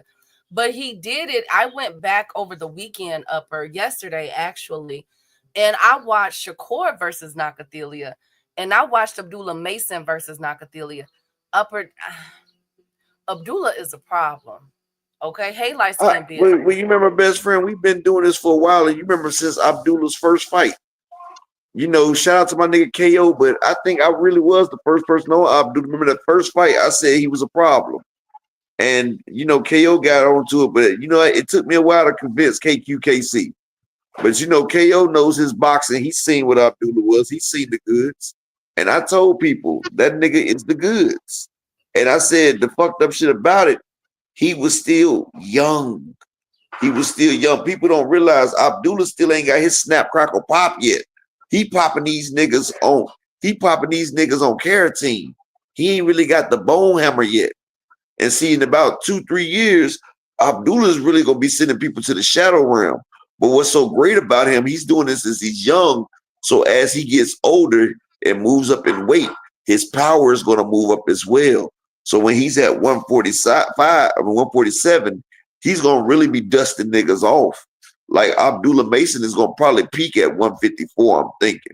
But I want to see his motherfucking snap, crackle, and pop when he hits about 22, 23. And I feel like he's gonna be hitting harder at 140 because he's draining himself to make 135. I feel like next year he's moving up. He's gonna get the WBO belt, and I feel like he's gonna move up to 140 because it's hard for him to make weight right now. Exactly, Big Supreme. Wait till that nigga get his motherfucking pop. It's gonna be out there. Big Supreme trolling. He said, Haney grown man strength is spooky. You know what, Big Supreme? Hey, Big Supreme. It really is spooky because it's non-existent. It's like it's a ghost. He got ghost grown man strength because that shit is gone. Well, after the stoppage, I think it was like a 4th or 5th round stoppage that Abdullah Mason did. I had Abdullah over 3.5. I say it's gonna take him at least 3.5, 4 rounds to stop this dude. Because I know Abdullah wanted to fill him out. You know what I'm saying? Yeah, and that is true, Jupe. He fought with a lot of patience. And I think with his last fight, when he got knocked down twice, once, I think it was either once or twice, one of the two. I think that taught him. And now, that was a very, like I said, I watched the Shakur and Nakathila fight, and I watched Abdullah and Nakathila, and wow, just the difference. It's but crazy. See, you know what's crazy though, and what I've been telling people, Abdullah reminds me a lot of a young Floyd Mayweather. Because what they used to say about Floyd, if you hit Floyd with a shot, you ain't gonna be able to hit him with that same shot again. And one thing I've known about Abdullah Mason, each fight he improves. It's like we watching him progress into greatness right now. And a lot of people don't understand what we're seeing, but this man right here, he's progressing, and we're watching him grow as a fighter, grow as a man, grow as a boxer, grow as an elite talent. And like the mistakes that he made 3 fights ago, he's not making right now. And it's scary how good this man is getting. And Nakathila is not no bum, no pushover. He's a good C+, B- type fighter. And to see Abdullah go out there and work that man like this, I would love to see Abdullah against a Miratala or definitely a Keyshawn Davis. But he tricked the game too long. But it's good. Huh? Oh, okay. I thought you were finna go in on that, Keisha. I was like, wait, because I want to finish up. Like, it's good that we can officially say. I mean, of course, Jay Dixon, Tito Machado did him, but Tito's also older than Abdullah. You feel me? This is a young man that was his biggest fight up to date. So we're seeing him against a seasoned veteran, a seasoned contender, and we seen him do what he was supposed to do. You feel what I'm saying? But see, I'm enjoying it. Each time he's getting better. He reminds me of Spence when Spence was going through his tear when he took out the English dude that Thurman fought. What's the nigga name that he knocked through the ropes? Knocked him upside? I forgot that light skinned nigga name, but what's that guy's name that Earl knocked through the ropes again? It was after he knocked out Phil Greco, then he knocked out that dude, then he took it to Kell Brook, then he started taking it to Lamont Peterson, Mike Garcia. Like it wasn't no Intima Big Supreme. Yeah, Leonard Bundu. He gave Leonard Bundu, he gave Leonard Bundu the one dude we could have hunt you. He hunts you, man. He hunted that man. And he did it and watched him progress. We watched Earl break through his ceiling. And see, I want to see Abdullah in there with tougher opponents that's going to make him work for it. When we see him work for it, that's how iron sharpens iron. You can't get better unless somebody pushes you to the brink of how good you are. And once you get better and you're pushed, then you can become better and better. Well, you got to get pushed. Well, I'm proud to officially say, here are the contenders in line for the massive Abdullah Mason fight that should be happening in the fall. I've been waiting so long for this. Okay, Sam Noakes, who is number 1 in the WBO. Sam Noakes. Sorry. 17-0, 15 KOs. That's a good fight. People might think that Sam is That fight won't even be better than Nakathila fight. Sam Noakes over there beating up Euro bums. We've seen that. He's beating up Euro bums. I'm telling you, it's not going to be as good as you think. Just like when I had old boy getting the upset, Sean Hemphill, them boys over there beating up Euro bums. When they fight American fighters, they get destroyed. Another one is Gabriel Flores Jr., 26-2 with AKOs. He gonna do him bad. I want to see him versus Emiliano Vargas. They calling that a big fight. I want to see him again. Sam Noakes would be good for him to fight for the belt. Give him Sam Noakes, and then set him up with the big fight against Emiliano Vargas or whatever, and then let him get the winner between Muratalla and Cruz. Shout out to Windy City. Hold on, Upper, and then there is Hadir Herrera, who's number 5 in the WBO. But the WBO, that's a good fight. Now look, the WBO. That's Shakur's school. Yes, the WBO was already on it, you guys. The WBO said that it should be. Now I'm gonna read it because I don't want y'all to think this is for the vacant title. This is what they put out. This is the WBO saying this, okay? For informative purposes, the WBO procedure when a title is vacant, the championship committee selects the 2 best ranked available contenders. So of course it'll be the top 4. Once contenders are chosen, they are allotted up to 30 days to negotiate, order to finalize and sign a contract for the title bout. If no agreement is reached, the WBO or any of the parties may call a purse bid. Okay, so it looks Mason like versus Noakes. Yup. So it looks like we're gonna get Mason versus Sam, and it looks like we're gonna be getting that. It's gonna go into it within the next 30 days here, y'all. So I wanted to say this because I'm so proud. I've been waiting to say this for a long time. Abdullah, I've been telling y'all how he's been creeping up in the ranks for months. I've been paying attention to it, and wow, who would have thought that this whole debacle would have led that there? And for the WBO to already put that out within less than 24 hours after the fight, that already let y'all know Abdullah Mason will be fighting for a title fight in his next fight. Is looking like, it appears. Okay, so I'm excited. I want to see Mason stop Sam. I don't see it. Okay, would that make Mason the youngest champ? How old is Mason? 20? Let me see. Bam Rodriguez, the youngest champ. Well, he was, but Brian Norman, his dad said he's 22 though, so he's 20 as well. But shout out, hold on, y'all.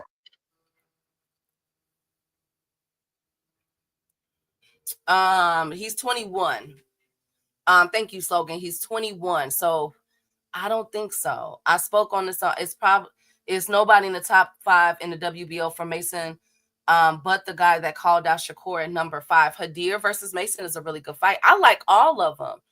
And shout out to Ash. She's going to make sure y'all check out her live that she did on I'm assuming it was over the weekend. For her to break that down. She always breaks down this stuff. Bob Arum ain't have to pay Keyshawn. Top rank netted 800K. Okay, we gonna get there, Frequent. Lord Jesus, Frequent. Here you go. But yeah, shout out to Abdullah Mason. I've been waiting to say that for so long. Like, oh my God. Like, it's crazy. We see a fighter grow. And I've seen Abdullah, I've seen Tiger Johnson, like the rest of you guys. We've seen these fighters put in the work. You know what I'm saying? Emiliano Vargas, all of them just put in the work and to see how it played out. So let's get into it with this ghetto-ness because Bob Arum is pissed. Over 2,000 people requested a refund for this Keyshawn Davis debacle. That's a fact. Over 2,000 people requested a refund, okay, for this fight.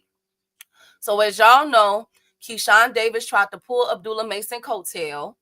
All right, tried to basically punk him. A lot of people were saying that Abdullah Mason didn't have that same energy and all that other stuff, just for Keyshawn Davis to miss weight by an astronomical amount. And what blew me was that Bo Mack was in the background during the weigh-in, and he was like, damn, like his face was like he was shocked. And I feel like that wasn't shocking. I feel like they were all in on it, y'all. I feel like they were all in on it. Like I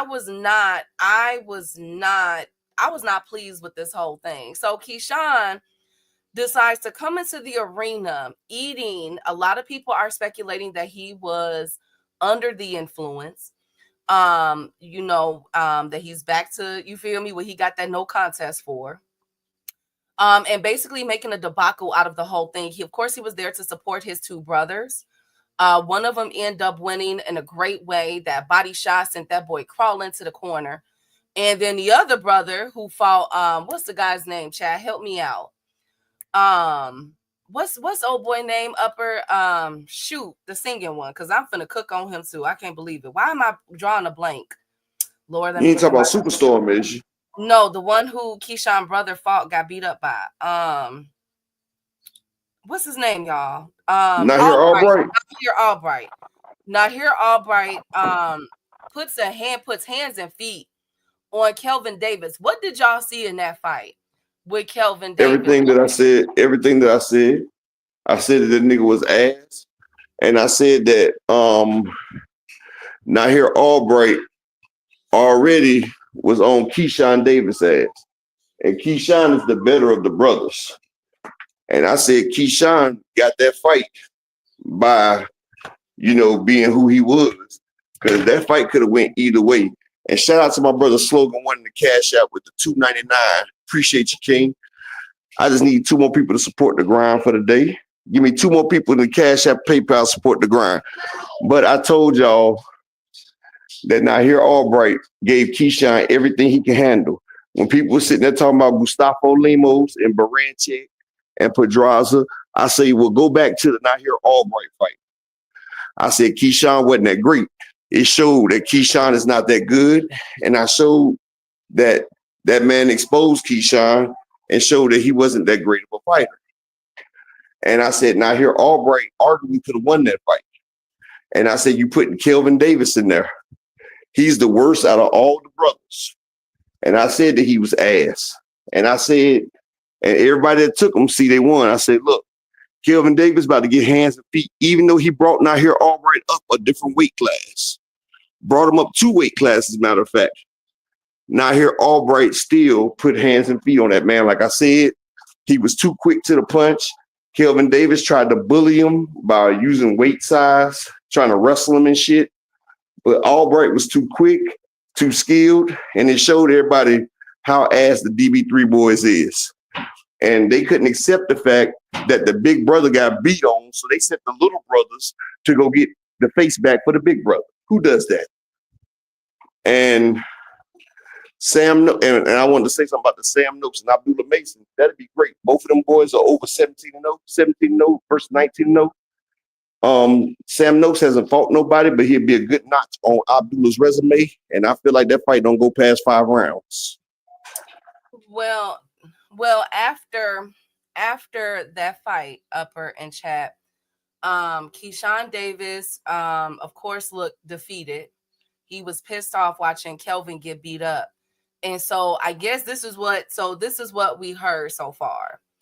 I don't know why he thought his brother could do it when he couldn't do it. Basically, exactly, Terrence Gayton. That was a 95-95 scorecard versus Keyshawn and Nahir.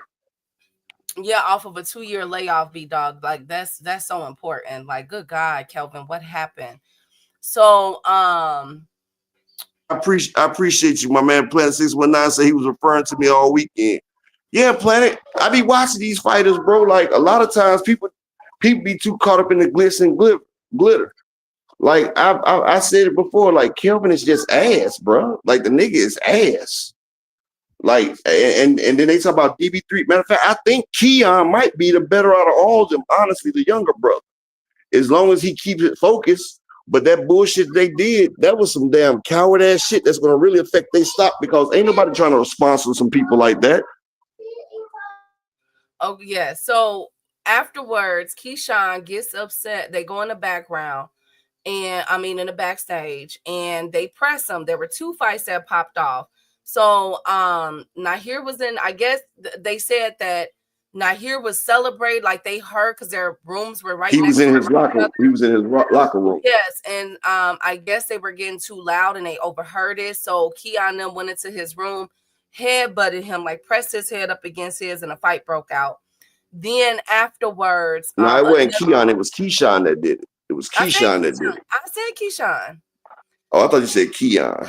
No, I said Keyshawn. And so afterwards, Upper, the fight escalated. They had another one inside, which this is the video that's going around in the hallway of the locker room. And I guess Keyshawn baby, you could see the stroller or something, was right there. And so some people are like, why would you do that in front of your baby? Then on top of that, afterwards, Bud Crawford posted he's single and then goes into the room where Nahir Albright, him and Bomac, and apologized for grown men. Apologized on their behalf and took a picture with Nahir Albright, from what I'm gathering. How you gonna apologize for grown men though? Like, I didn't respect that at all. Bud and Bomac, y'all not the ones that headbutted and threw punches. Like, the Keyshawn Davis and his brother are grown ass men. They need to apologize they damn self. And like, that shit was despicable as hell. It was really despicable. And he pushed the stroller down the damn walkway. Like, the baby was in the stroller when he pushed the stroller out the damn way. Then you see him getting the baby out the stroller later and getting, like, if anything could have popped off, like, I would never pop off no shit with my kids around. You don't know how crazy people is today. What if somebody put out a weapon, a gun, start shooting? You don't put your baby in the middle of some damn tracks.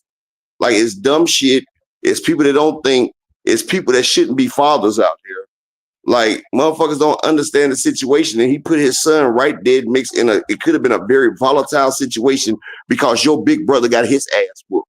Because your big brother is shit. And you sitting over there in the crowd shaking your head, but the nigga was doing you the same goddamn way. So what you thought your brother was gonna do? Nigga, you was getting whooped on by this man as well. That man was whooping your ass. That man was whooping your ass. What you thought your brother was gonna do? You know your brother ass. You done sparred with your brother. You know he ain't good. So what, you thought he was going to pull a miracle out of his ass or something? Come on, man. That man was in there and he was getting his ass whooped from the word go. That's why he tried to wrestle that man and use his size to get Nahir Albright tired.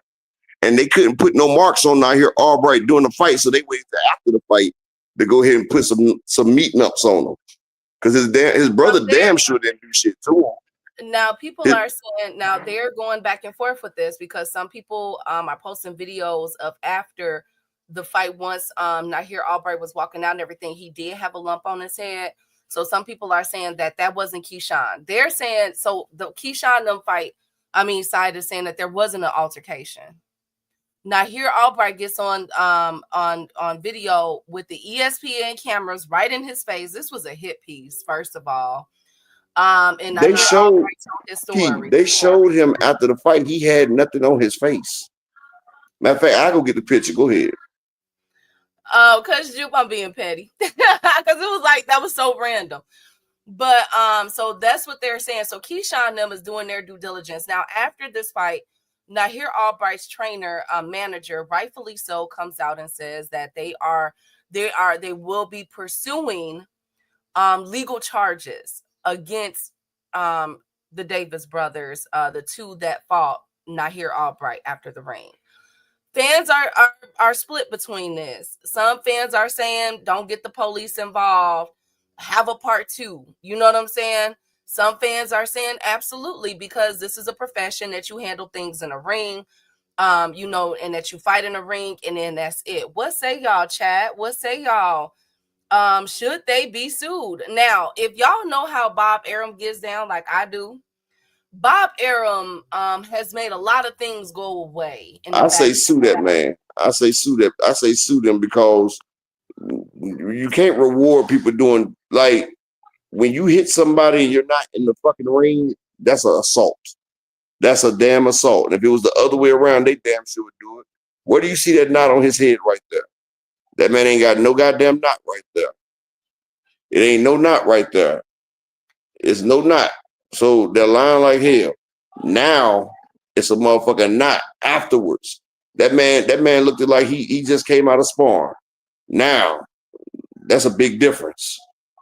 That nigga whole shit fucked up. His eye, his forehead. You can't tell me no. The man sat there and got jumped. He got head-butted and jumped. And I still need 2 more people to support the grind, man. Give me 2 more people to support the grind. Hey, Creole. Hey, A1. A1, how you liking the playoffs so far? Okay, Brian said he should be banned. Okay, but look, this is how I'm coming, right? I've known of Bob Arum to make a lot of stuff go away. Some of y'all don't, you know what I'm saying? From Floyd Mayweather to other fighters, okay? He's made some things. So do I feel as though there's going to be a lawsuit? No, I feel like they're going to pay him. But now Keyshawn is putting himself, because it was rumored that Keyshawn is supposed to be fighting on Riyadh season with Turkey, right? So I'm wondering if Keyshawn is setting himself up, because you can't run off on the back. Over 2,000 people wanted their tickets refunded. Some of them they got their shit. Yeah, they had to refund over 2,000 fans. Yeah, it was good in there, Upper. Thank you. And they were able to get them refunded. Okay, that was I think $1 million gate, if I'm not mistaken, or a little over $1 million. It was a $1.1 million gate that had to go back down to under 600,000. And then under 700,000, I think. And then on top of that, you already had to dish out over thousands of dollars to Edwin De Los Santos. 400,000. 400,000 to Edwin De Los Santos for not making a weight. Now let's get there real quick. So, because I know a lot of people are like, okay, what happened? Why couldn't they come to a consensus? Edwin De Los Santos' manager, Samson, wanted there to be another rehydration clause. So we already knew that there was already a clause going into the fight, right? So they were wanting for Keyshawn not to rehydrate to another to an astronomical level, and that was declined. Also, the money that they wanted, the more money for that was declined. So they basically. But you know what's funny though, Key? Yes. You know what's funny? Mm-hmm. We sat there, and me and GM was trying to explain the fact that Lemos was weight drained, right?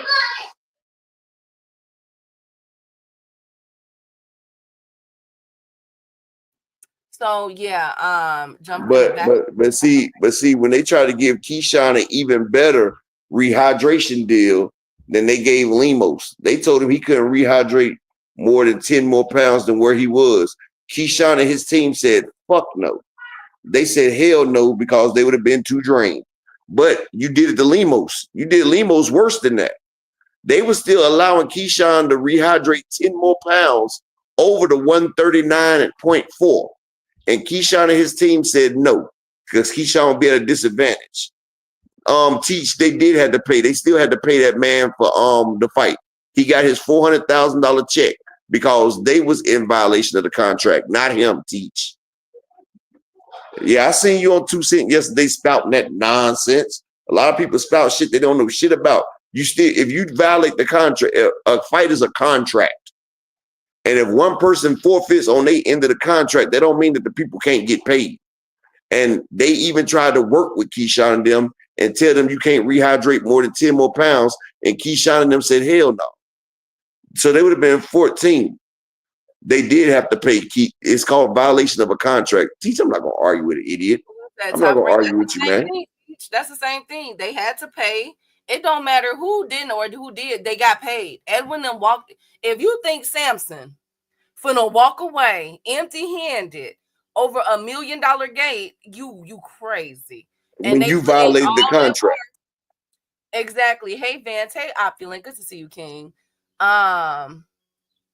Been reported by several, and Edwin, A-side blew weight, and Edwin, exactly. And Edwin was looking, I have a theory. Edwin was looking sharp too. He was looking good. Exactly, Virginia. I think Edwin was gonna upset. They knew that. That's why they tried to come in with. They knew that. That's why they tried to play weight games, Key. And then you had people on 2 Cent show yesterday that was trying to justify the fact that Keyshawn came in a little overweight because they said maybe he wasn't prepared to fight at 135. It was a contracted weight. And if the B side has to fight at 135, and so says the A side. So if you cannot fight at that contracted weight, then maybe you need to move up. That's you trying to have an advantage. Could you not get it? You couldn't fight that man straight up. So you had to have some type of advantage to fight this man. That's what it was. Keyshawn wasn't secure in his masculinity. He was in his feminine energy, and he knew he couldn't beat that man straight up. So he had to get some type of help. And can I get 2 more people to support the grind for the day? We just need 2 more people to support in the Cash App or the PayPal for today. And I do want to say this. Yes, Jupe, that is crazy. That was great. Yes, they did not want, they wanted to put another rehydration clause because they was going in with one. And they wanted to ensure that he don't come in weighing. So they would have had 2 weigh-ins, basically, Friday and Saturday. And Keyshawn and them said no. Now, what I will say, now that's what's being reported. Now, what I will say is that I knew this was coming.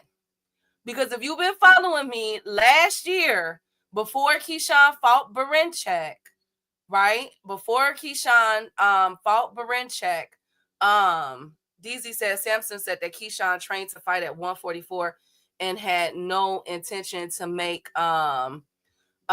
weight. Upper, go to Teach what Teach just said up at the top. I believe what you want is customary, so they did. No, Teach, what we're trying to tell you, Upper, go up. What we're my bad. I made a mistake to delete that dumbass comment. My bad. I tried to highlight it, but I deleted it by mistake. Oh, no, Upper. Dang it. God dang it, Upper. I said I pressed the wrong button. I know. The thing is, we'll get that comment off the screen real quick, best friend. Thank you. The thing is that Keyshawn was trying to pull some Haney stuff. The thing is, last year, Keyshawn, y'all, real quick. Last year, before he fought Barinchak, he did an interview with Mill City Boxing. Shout out to Mill City, okay? Keyshawn was already 147, and we were about 4 weeks away from that fight. And I posed the question to y'all, at least like 6 weeks maybe. And I posed the question to y'all, is this dangerous territory for him to be already 2 weight classes above, trying to get down to 135 to fight Barinchak? Now, we all knew that Keyshawn was going to step on Barinchak. There was no doubt in our mind about that, because that was a way mismatch. That was a style mismatch. But I had already posed the question, is that dangerous for Keyshawn to blow up to 147, 150 in upcoming weeks to a fight, and then rely on sparring and doing all of that for this type of competition? He wasn't going to be able to do that with Edwin De Los Santos. He could sink down to 135 for a Barinchak, but he knew, this is my opinion, he knew he couldn't do that for Edwin. You feel me? But if Keyshawn was refusing to limit the weight, then they violated the contract. He gets his purse. Exactly, Joe. Exactly. Teach don't understand shit that he talking about. He just sit there talking. Just like an ass. Everybody got one. Just keep talking. If your ass could think past go, it's called a contract. And if you have a contract with somebody, if the contract is void or violated by either party, then the party has to pay. It's not motherfucking rocket science. That's why they have contracts in place, idiot. So basically what I'm trying to say is top and shout out to the beautiful, my bad.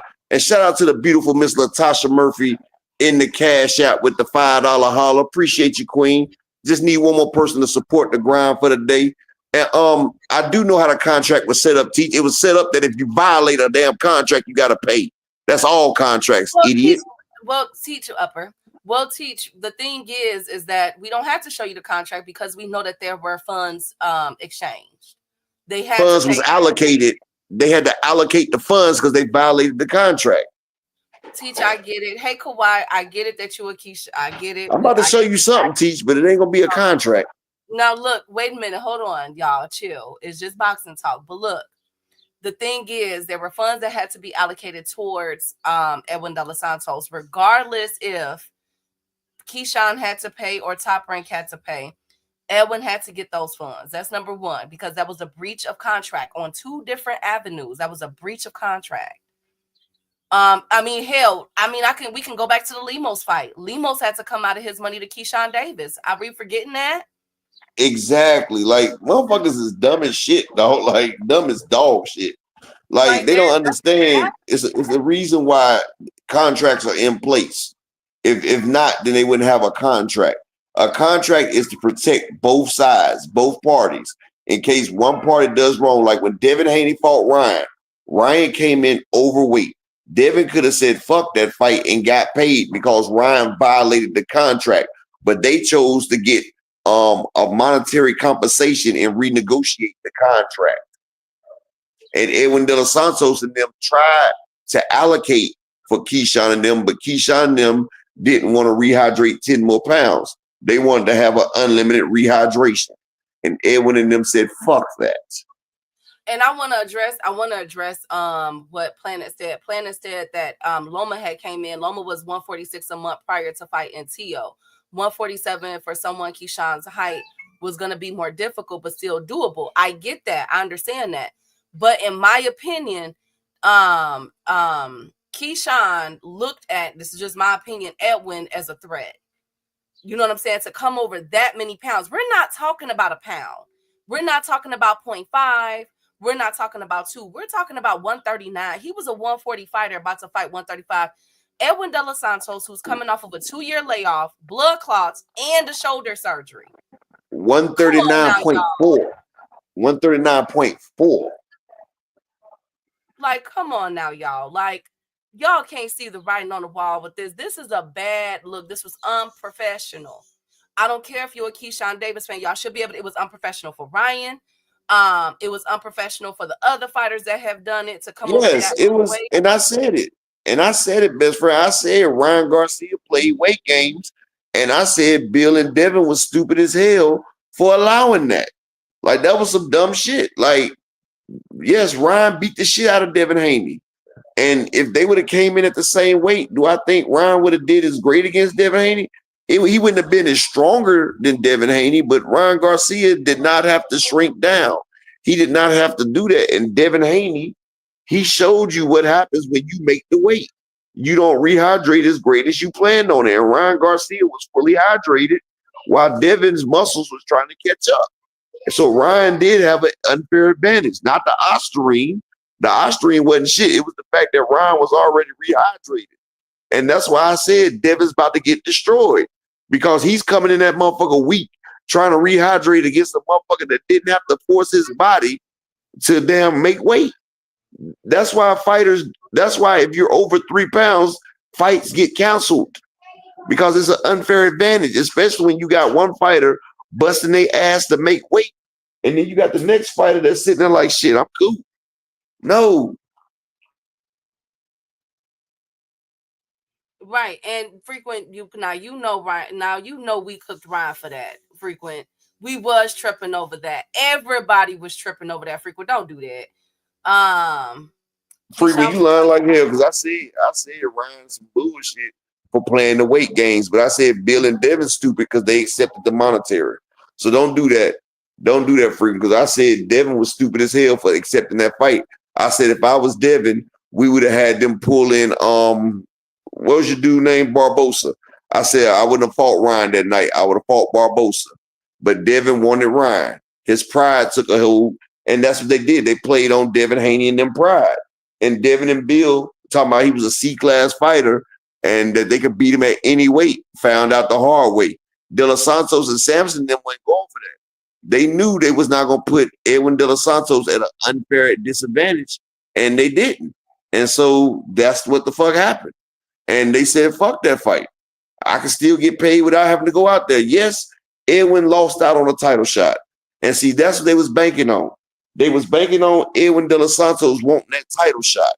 And Edwin said, you know what? Fuck that. Because guess what? He would have lost more. He would have gotten that ring and Keyshawn would have beat his ass. He would have been out the rankings. So yeah, fuck that. We're not going to get the title shot, but we're not getting a loss on our resume. You know what I'm saying? Because a loss to Keyshawn Davis probably would have been the end of Edwin De Los Santos. I'm just being honest. So they did the smart thing and they didn't let the motherfuckers get played. And they were smart about that. So shout out to Sampson and them.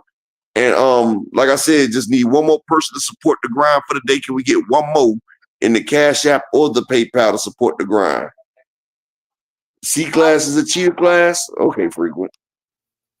Also, dang it, you guys, y'all cutting up today.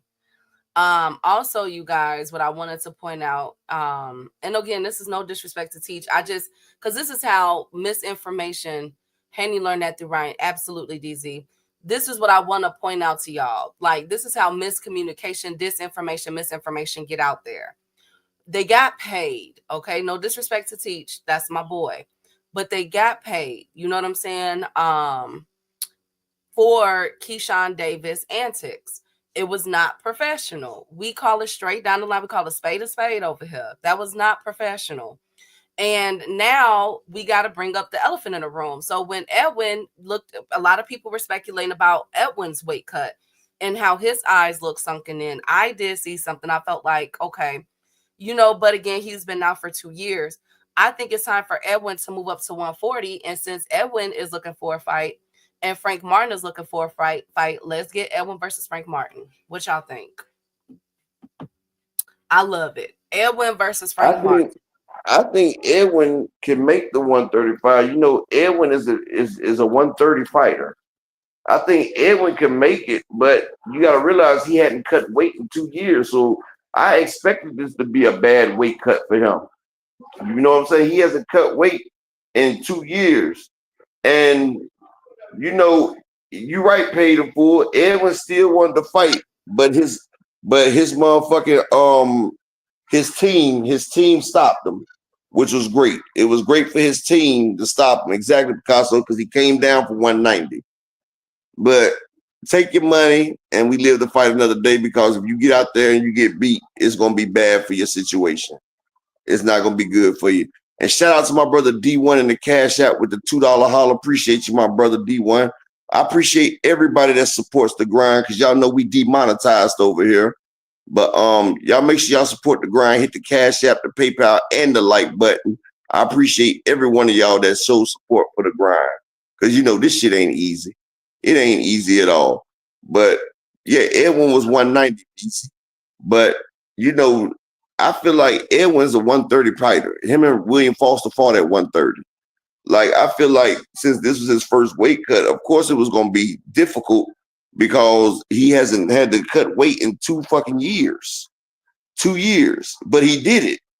And the fact that you brought a nigga off the damn couch, ain't been in there for 2 years, and you still needed some type of advantage over them that had shoulder surgery, like, that shows that your character is very flawed. And you're what I said you was. You ain't shit. And you've been tricking the game for too long. Well, Edwin De Los Santos is still ranked number 14 in the WBO. I wouldn't be surprised again. I wouldn't be surprised if PBC want to keep it in-house. We could possibly give Frank Martin and Edwin De Los Santos. Both of them is in fighting mode. Both of them is ready. Both of them been training. They both been out the same amount of time. Let's get it cracking. And you know what's crazy? If Keyshawn would have got in that ring with Edwin, if he could have made it 3 rounds with Edwin would have been gassed out. And shout out to the VPN General, my brother Alan Sostain in the Cash Out with the $5 haul. Appreciate you, King. Thank you for supporting the grind, the VPN General. But the fact is, Keyshawn wasn't sure in himself. He's never been in there with a person that punches that hard. He was in there with a big puncher, and he remember how Shakur was on the ropes. I told people that Keyshawn was a facade. Keyshawn was like fool's gold. It looked good, but it ain't worth shit. And that's what it was. They carefully selected Keyshawn's opponents, like Baranchek, easy work. They destroyed Lemos and fucked him over with the rehydration clause. And can't nobody say wasn't nothing wrong with that rehydration clause. If not, Keyshawn would have took the even better one that was offered by Sampson and them. But he didn't. See, I feel like these fighters need to fight in their own weight divisions. If you can't motherfucking down make the weight, then move up. If you got to have some type of advantage, move up. Fight in your own weight class. And now, Keyshawn, you up there with Tito Mercado. He called out you and Shakur. And you said you wasn't at 140. Now you at 140. And Keyshawn, Tio already said he's not about to give you a shot. And the fucked up shit about it, you can't even force your hand for it because you're not even a WBO champion. So you can't even hop up there to get the mandatory now. So now you got to get in line just like everybody else, buddy. Thrill Hill, that's what we're waiting to see. They're saying that because, you know, Keyshawn is a brand ambassador for the Ring magazine. So I'm waiting to hear that whisper of who they could possibly be fighting. Because there's a lot going on. T.O., it appears that T.O. is waiting for the rematch of Tank versus Lamont Roach, because now T.O. is going after Tank, and he's been posing with Floyd Mayweather and with Tom Brown with PBC. So Tito want that payday. yes. So since he couldn't get Boots, and we're gonna get there, Lord Jesus, because I told y'all they cut up this weekend. After this fight, though, hold on, because I don't want to get off topic. After this fight, Upper, Nahir Albright posted a singing video. I'm sorry. Nahir was singing. He went live and was singing. Now people are saying that he got bodied by a singing N-word. Got bodied by a singing nigga, Chris Brown. And then, oh God. And then after Nahir Albright was singing, after he was done serenading the ladies, okay. Afterwards, Shakur Stevenson posted, F what y'all talking about. And my apologies, I said Shakur and Berlanga fight is July 19th is July 12th, which makes it even worse because that only gives them 4 weeks. But F what y'all talking about, July 12th, I'm coming to make a statement. Let's get it. Because some people are saying that what is Shakur Stevenson going to do with this? Andy Cruz also posted, my son, he posted a video of him and Keyshawn Davis last year. And he said, my son is always acting like a bee. And then, y'all, so they cut up this weekend. Then on top of that, you right, Jew, you know I'm petty. You know I'm petty. Then on top of that, Upper and chat, Keon Davis came out and made a statement apologizing for the debacle that happened. Now, some people are saying that that was not Keon to do that. It was supposed to be Keyshawn because he was the main event. And he was the one that kicked it off pretty much. So he should be out. He should be the one in the forefront apologizing. All right. Kelvin did a post apologizing too, talking about we're sorry for all our fans. What fans, nigga? Yes, it was Kelvin. He said, on behalf of DB3, we apologize for conducting ourselves in a way tension was high and emotions got the best of us. We will be back and better and more professional. It's ups and downs with this, and we're going to take what comes with it. With that being said, we didn't jump nobody, but keep believing the media that's twisting narratives. Part of the game, we will regroup, but it will be for us and not our people.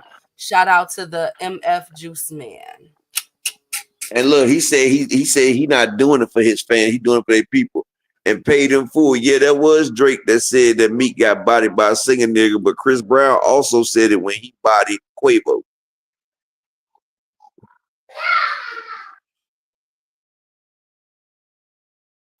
So, Kelvin said nobody got jumped, but apparently he wasn't even there.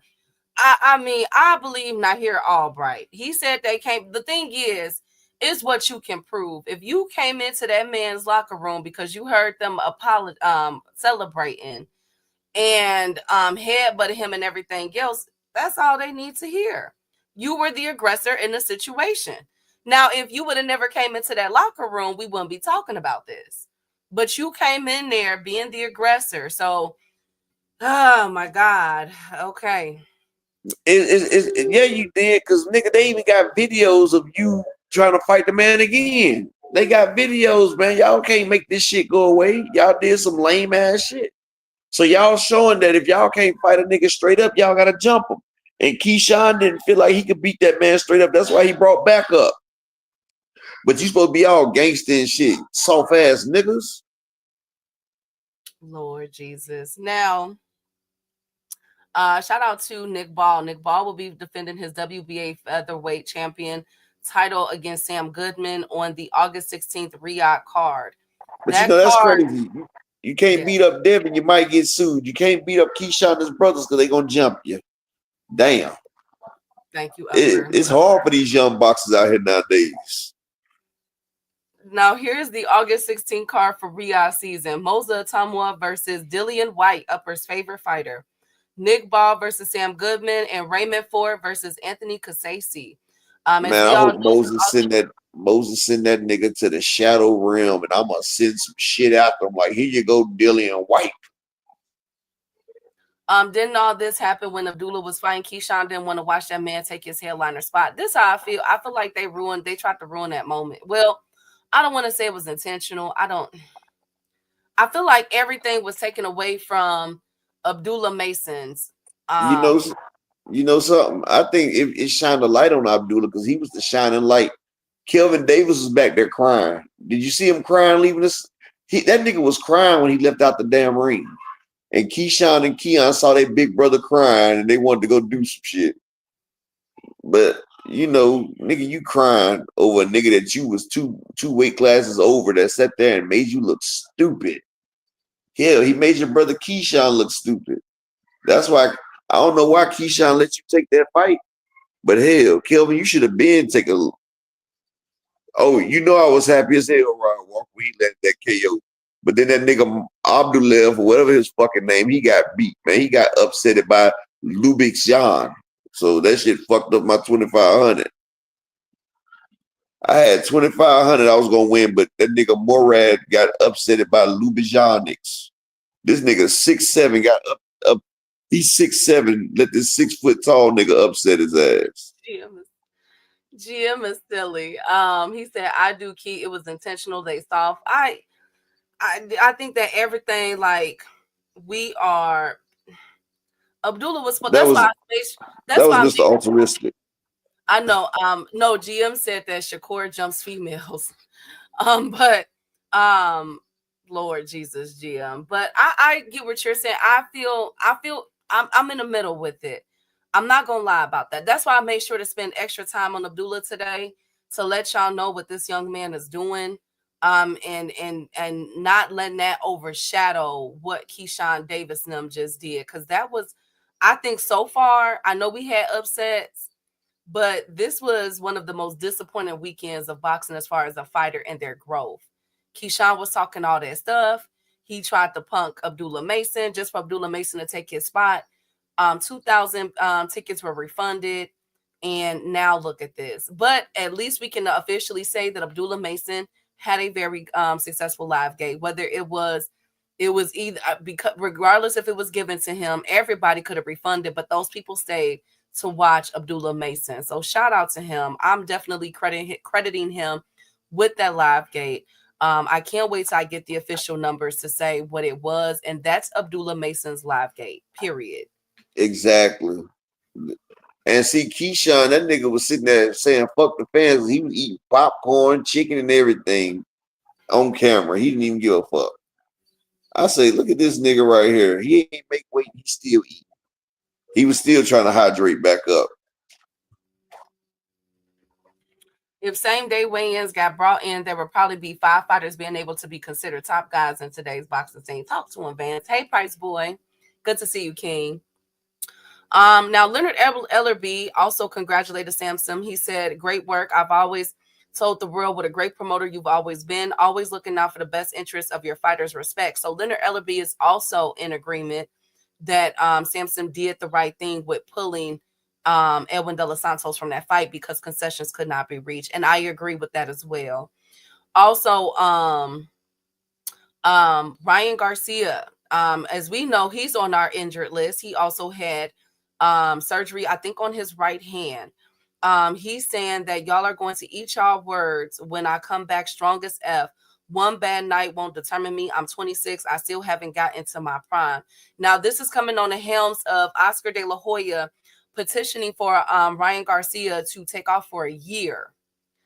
He feels as though Ryan needs to get his mental and his health together.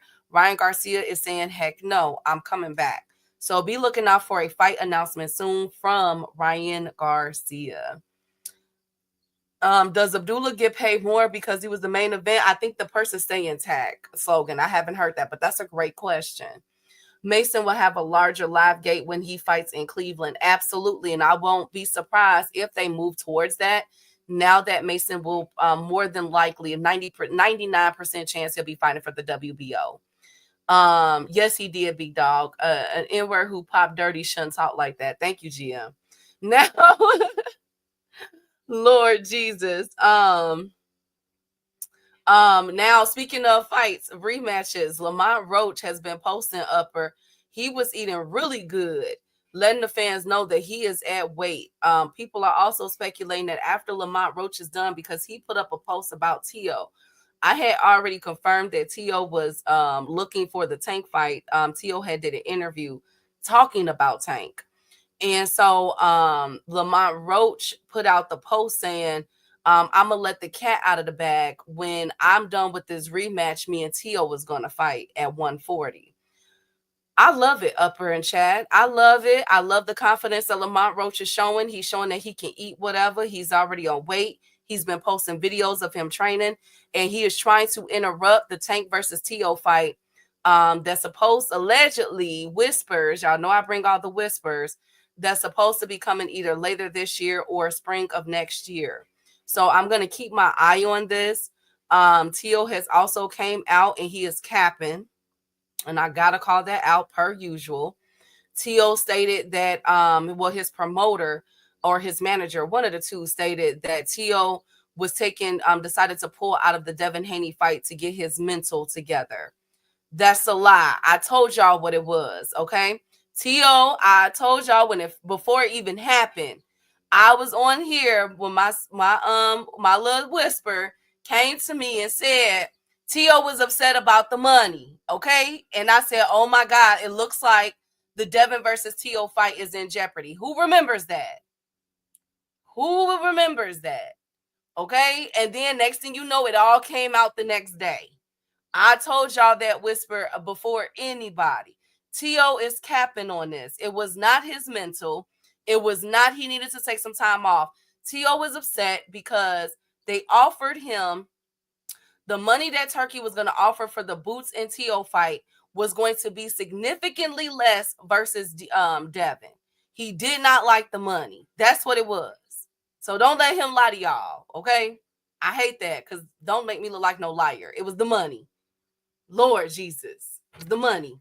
Tio, that's all you got to say. But of course, he's already apologized to Turkey. So I think he's trying to protect that after he called Turkey a dictator. So whatever. But I know what I heard because I brought it to y'all attention first. I said, oh, it looks like Tio was not, it looked like Tio was not happy with the money. But it wasn't the money key. It was the money frequent. Tio wanted over 7 figures for the Boots Ennis fight. And he wanted that same amount. It's exactly what happened with Shakur and Padley and Zapata.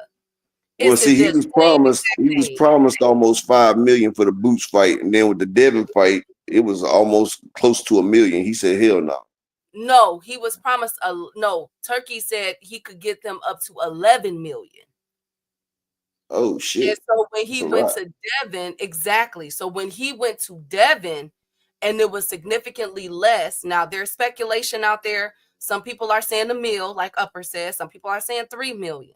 But Tio was not happy.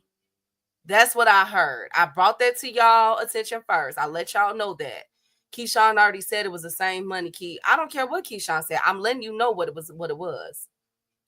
Turkey wanted, Tio wanted more money. Regardless, Tio wanted more money to fight Devin. Devin ain't no money.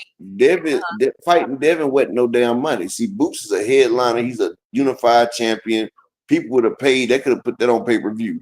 Devin Haney just had that bullshit ass fight with Ramirez, and that shit right there, that shit wasn't sold. So Turkey couldn't give him that type of money. So he tried to give Tio lower than what Tio got versus Lomachenko, and Tio was like, you know what? Fuck that. And so he said, exactly, Vance. And so it was the same thing. Like, it's the same thing what happened to Shakur. I don't know why y'all keep forgetting that. They got paid astronomically. Padley got paid for that fight. Do y'all hear me for the Shakur Stevenson fight? Shakur thought that he was going to be able to get that same amount with Williams Zapata, and he didn't. They worked it out in the background because it went to purse bid, and it was solidified with the purse bid. Not Turkey's purse bid, okay? With the WBC purse bid. Y'all get what I'm saying to you. Sly Stone just passed away. Get the heck up out of here. Really? Let me see. So, yeah, I'm not letting him get away with that one. I'm not letting him get away with that one. That's what happened. Oh, rest in peace. Frequently, he trying to pay people $750,000. So don't sit there and say he ain't paying nobody no million. Nigga, stop lying. Sly Stone, the funk music pioneer, has passed away today at the age of. Oh, I thought he was talking about Sylvester Stallone for a second. Oh my God! Thank you, Upper. Dang, lived a wonderful life. Thank you for your classics. I definitely dedicate my time tomorrow to Sly Stone. Thank you for that. Rest in peace to Sly. Thank you for the music. Padley got 600K and a house, Andy Gill, and a house that he has to pay for. He has to pay for the house. Don't matter. You give me my first year free for my mortgage. We good. You understand? Padley got 86K next. Yeah. So that's what I heard. I brought that to y'all attention. It went down for that. I'm not buying what T.O. said, but T.O. has came out and did an interview. He said, F the Haneys. We already know that. And he also said that he is looking at the Tank fight. Lamont Roach is trying to put a wrench in that fight and saying that he's going to fight T.O. for his belt at 140. That leads me to say this. Wait a minute, Lamont. Are you another one? Because you're going from 130, 135, and then 140. You have had a few fights, if I'm not mistaken, Upper, at 135. Is that correct? Am I tripping? Let's pull it up. Because I'm just like, yeah, he's fought at 137, 134. Okay.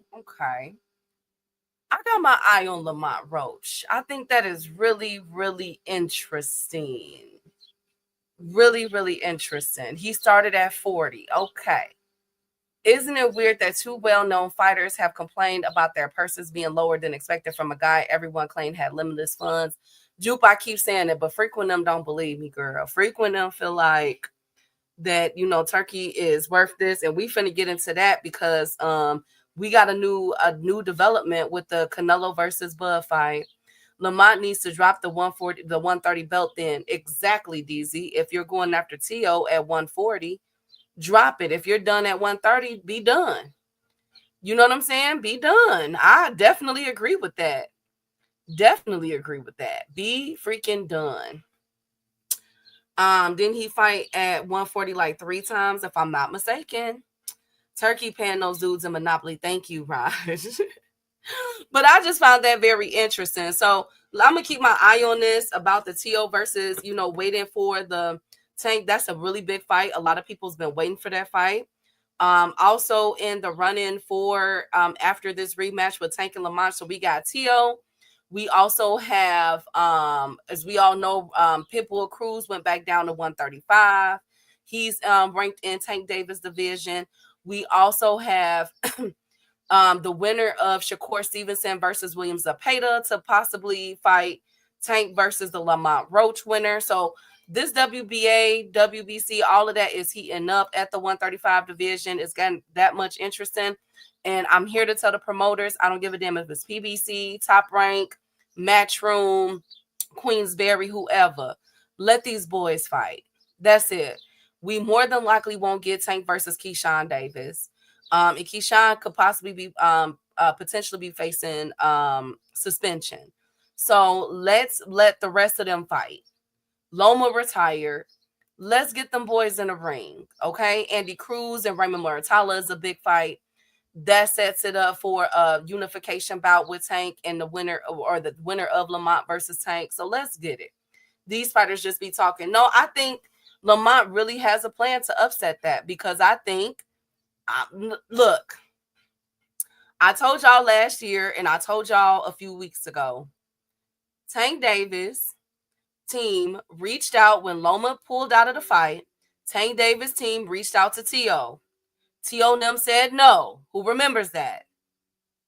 So they're doubling back. Now that Loma has officially announced his retirement, hey, Kenny, they're doubling back with T.O. So it's true. So if Lamont Roach is putting it out there, Lamont Roach got wind of that because I told y'all that. Lamont got wind of it. I'm not talking about T.O. Key. Is he going to 47 or not? No, it don't look like T.O. is going to 47 right now. Tank is not fighting none of them guys. Yes, he is. Shakur is fighting Zepeda on July 12th.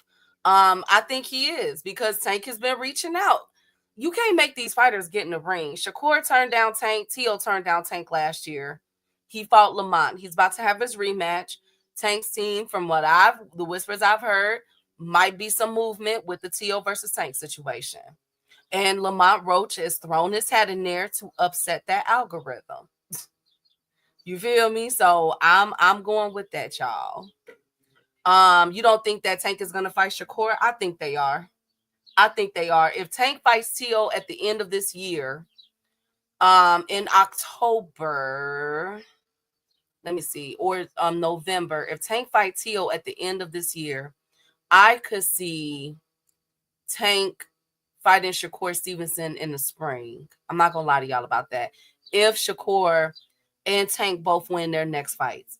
Turkey paying them cats an in-store credit and Saudi credit. Thank you, Mr. Mileage. Hey, Mr. Mileage. Is he has to sign a PBC. Other than that, the fight's not happening. No, he don't have to sign a PBC. They offered him just a Tank fight, Kenny. They offered him just a Tank fight. Shakur said no. So I can't say that. The question is, what is Shakur going to do after this Zepeda fight with Eddie Hearn? Because I think he still owe one more fight after Zepeda, if I'm not mistaken. And you know Eddie want that Tank money. Eddie been chasing Tank for years. Eddie want that Tank money so bad. Oscar got his Tank money. Eddie want his Tank money. They offered it because he was a free agent. Duh. No, they only offered him one fight. Just fight Tank. That's it. What's wrong with that, Kenny? That's what Shakur been saying, that's the biggest fight in boxing. What's wrong with that? Y'all, come on, y'all. Come on. We'll never fight Ryan or a black guy. I stopped listening. Yeah, Jude. But if Tank is about big money fight, T.O. is not the man. He doesn't have fan base, but that would do numbers, DZ. Because that's actually a fight that people been wanting for a long time. I think that does hella numbers. Because why go to, after Loma pulled out, they went to Shakur. Shakur said no. Then they went to T.O. T.O. said no. And they had that Allegiant Stadium. They had to cancel that Allegiant Stadium. Because they knew that would have brought in everybody. I think T.O. versus Tank is a good fight. Exactly, Boxing Guru. That's what I'm saying. He has to sign PBC for one fight. Shakur said no. He wanted it to be 2 or 3 fights, though. And if he was already in talks with Eddie Hearn and Matchroom, they can't interfere with that. So that was the right move for Steven Espinoza and them to make, in my opinion. Tank ain't going to 140 to fight T.O. I like the fight, though, but it ain't going to happen. They could fight at a catchweight, 137, 139. It's not like T.O. don't come in under 140. And not to mention, ain't nobody going to care. Y'all brought up the same arguments. Some of them, these same arguments were floating around with Ryan Garcia. And look at what happened in that fight. That was, that fight broke records. Roach ain't signed the PBC either. Exactly, but he is a pro box fighter. And I have a speculation that pro box and PBC is like in business. Hey, Dondrick. Floyd said Tuck and T.O. versus Tank is the move. I'm trying to tell y'all. Tuck and T.O. Yeah, I'm trying to tell y'all. And I'm trying to tell y'all, Lamont Roach ain't put that out for no reason. I think that they gonna get it popping. That's a big fight. Look, it's either y'all, do y'all want T.O. or y'all want Manny Pacquiao? Damn it. Which one y'all want? Do y'all want T.O. or y'all want Manny Pacquiao? Because Manny Pacquiao is waiting for Tank. Manny Pacquiao been calling out Tank for 2 years. He just did it again. He said he want to fight after he beats Barrios. He want Tank. So come on now. Tank. I mean, y'all want Pacquiao or T.O.? Manny and then T.O.? No, give me T.O. first. Give me T.O. first. But Manny Pacquiao versus Tank is a huge fight. You have to sign, but then when he got the one fight offer, they complained they wanted a multi-fight deal. It never ends. Exactly, Juke. Like, come on now. Tank reached out to both them boys last year. They both turned him down. He doubling back. You feel me? They doubling back. I like it. Man, he been tricking the game too long. Exactly. But let's get to this Turkey situation. So Turkey, last month it was announced that Dana White would not be promoting this fight for the Canelo versus Bud Crawford fight. And now it's being announced that correction, Dana White will be promoting the fight. But look how they worded this, okay? Because y'all know I'm nosy. I pay attention to all the words, okay? It will be promoted by Dana White, Sela, and Turkey Al-Sheikh. So I'm like, okay, so you got 3 promoters from this fight. Now, mind y'all, this comes on the helm of Vince McMahon, stating that he wants to buy back the TKO. Now, Vince still owns a large portion of the share in TKO. So it appears that Vince McMahon and Dana White are about to scramble this out. Dana White just also had a UFC event. I don't watch UFC, but the comments that I read was that the attendance, again, that they were struggling. As y'all know, Dana White has been struggling with their pay-per-view and attendance events for a while now for UFC. And not to mention, Dana White just lost a lawsuit over $300 million against his fighters because of them not paying him, right? So Dana White needs some money, basically. That's what I'm trying to get at. It looks like him and Vince McMahon is about to gear up for something with TKO, a battle of that. And now Dana White has officially put his hat back in to promote the Canelo versus Bud Crawford fight in September. Sela will also be promoting, and then it said, and Turkey. So it looks like Turkey is a third-party promoter. I wanted to bring that to y'all attention because what the heck? What the heck? Does it take that many promoters? I know Thrill Hill, but you know Pacquiao hyping himself up. He's saying that he gonna beat Barrios and he chasing Tank. So I'm like, do y'all want Pacquiao or Tio at this point? I don't know. Make up y'all mind. Or Shakur. Until further notice, because with Turkey, nobody knows next. Exactly. So now Dana White is back into the Canelo business. There is still, but I find this very interesting that while all of this is being worked out, there's still no venue for the Canelo versus Bud fight. And there's still no marketing. Now, it allegedly is supposed to be a press conference coming up within the next week or two here for Bud versus Canelo. And the press conference will kick off in Saudi Arabia, which I think is a horrible idea. It should be in New York or Vegas or something like that, since the fight is going to be in Vegas. But they wanted to kick it off in Saudi Arabia. If you have 3 promoters, you don't have a promoter. It's a lot going on. I think that they all just trying to get some money and they all trying to chip in because the money ain't money in it right now. The math ain't mathing right now. And they need all the money that they could get. I heard the T-Mobile is not booked for September. Is which one? For the Canelo fight? Because PBC pulled the move and booked another event in September. A chess move, in my opinion, for the week of I think that's Mexican Independence Week. And I'm hearing rumors that that could possibly potentially be a David Benavidez card.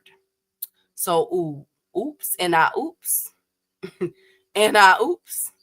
Vince is like my scandal has died down. Give me my ish back. Exactly. So I'm peeping game here. I wanted to bring that to y'all attention. Dana White is officially back on promoting the Canelo and Bud card. I wouldn't be surprised if the dates change. We know that they don't have a venue, but let's see how this goes. The first press conference will be within the next 2 weeks, if I'm not mistaken. So I'm curious to see how they're going to pull this off. And they splitting it 3 ways. Jupe, it look like that. It say Dana White, Sela, and Turkey Al-Sheikh. So I read that to mean that there's 3 investors for this fight. It's not happening. Key, stop promoting that date. Brian, look, they said, Turkey said that the press conference will be this month. I took that as within the next 2 weeks. So I'm just putting it out there. I think that it's a travesty that the press conference is kicking off in Saudi Arabia. That's just me. But I don't know. Be the first fight on their promotional company. Turkey added the other party because Dana said hell no at first. Dana crawled back. Absolutely. It's Canelo. How do you not have a venue? Because what they did was, and you probably already know this, Queen, what they did was they booked it on the same day as another event, and then Dana White came out and said that he hated the venue. He does not like that venue, because what Dana is trying to do is have boxing, UFC, and WWE under all one fight card. And I don't know, y'all. Let me not get the line. I don't know. That's what he was talking about. I'm not sure if it's gonna happen again, Jupe. I don't know I don't know, but Dana's back in. Okay, that's what I just wanted to let y'all know. Dana's back in promoting it, and Dana is look like there's gonna be 3 promoters, and Lord Canelo. They did not get the Netflix deal. That pissed me off. They fumbled the Netflix deal. It looks like it'll probably be on the Zone for that card. And probably pay-per-view, probably about $89 is looking like. That's what I'm thinking. Trying to merge them into one is madness. I feel the same way, Rod, but that's what Dana and them trying to do. Dana said that. Dana said he wanted to have an all-inclusive event where all of them is together. Then Dana got off. Now Dana's back on, so they possibly won't merge the two. But remember, Dana has a UFC event. Dana has a UFC event, I think the 13th. I think Dana has a UFC event September 13th as well. So maybe he's gonna pull both together. I don't know. No Netflix deal, money running out, and no venue equals no fight. Well, remember when they had the T.O. and remember when they had the Canelo versus Skull card? It was just them two on the stage. No undercard, no nothing. So I think Turkey is trying to do it that way. The main focal point will be Bud and Canelo. And, I don't know. I think it's all confused. It's confusion. I'm confused and puzzled at the same time. I have no idea. Dana was mad that Turkey scheduled the fight the same day as the UFC card. Yes. So how are they supposed to fuse the two now? Now that Dana's back promoting it, he still has that September 13th venue booked out for their UFC event. So I have no idea how they're about to pull this off. If I'm not mistaken, PBC has the 20th. They either have the 6th or the 20th, if I'm not mistaken. So Canelo's, I'm only bringing this up because it's Canelo. Canelo could potentially be on par to have not only his second lowest pay-per-view event, but by being in the States, maybe they're banking on Canelo fans to come out. But it's looking like that if they ruin this fight, if they don't promote this well like they're doing for the Berlanga fight, it's looking like that live gate won't be hitting on nothing either. It looked like PBC could come in and scoop that up too. I think he moved his event from Mexico to Texas for September 12th. Which one? Canelo's event, DZ? Is the New Day. Who knows? Oh, okay. So they're gonna do it. They look like clowns putting info out that is this unorganized. Okay, so the new event date is September 25th on a Thursday? On a Thursday? I know damn well Canelo. I know Canelo. Saul Canelo the Alvarez ain't fighting on no Thursday. Look at BoxRec for what Canelo. Let me see. I know dang on well. Hold on. I know they ain't got my boy. I know damn well. Hold on. I know dang on well they ain't got my boy fighting on no whatchamacallit. Oh, it's September 12th. Okay, so it's on BoxRec, y'all. It's September. Wait a minute. Hold up. I know dang on well they not fighting on no Friday. Oh, Lord Jesus. Deezy, get him. Deezy, they got Canelo fighting on a Friday. I see it, Rod. They got Canelo fighting on a Friday, Thrill Hill. On a Friday. They got Canelo fighting on a Friday. They got Canelo. I know dang on. I know they ain't doing this. I know they ain't finna Shakur Stevenson my no damn Canelo. I know dang on well. They not finna Ryan Garcia Canelo Alvarez. I know. Wow. Really on a Friday? As well after Mexican independence? Really, Turkey? Y'all could have just waited. Oh my goodness. Okay. All right. At what stadium? Let me see. What stadium? Allegiant Stadium, Las Vegas. Okay. Allegiant Stadium holds how many, y'all? How many does? Oh my goodness. See, yeah, they stressful. They done already. Berlanga them tickets ain't moving. The New Yorkers don't even know about that one. They don't even know about that. They ain't sold not one ticket. You understand? And we 4 or 5 weeks away from that fight. Allegiant Stadium capacity. 65,000 people. Okay. So they want to have 65.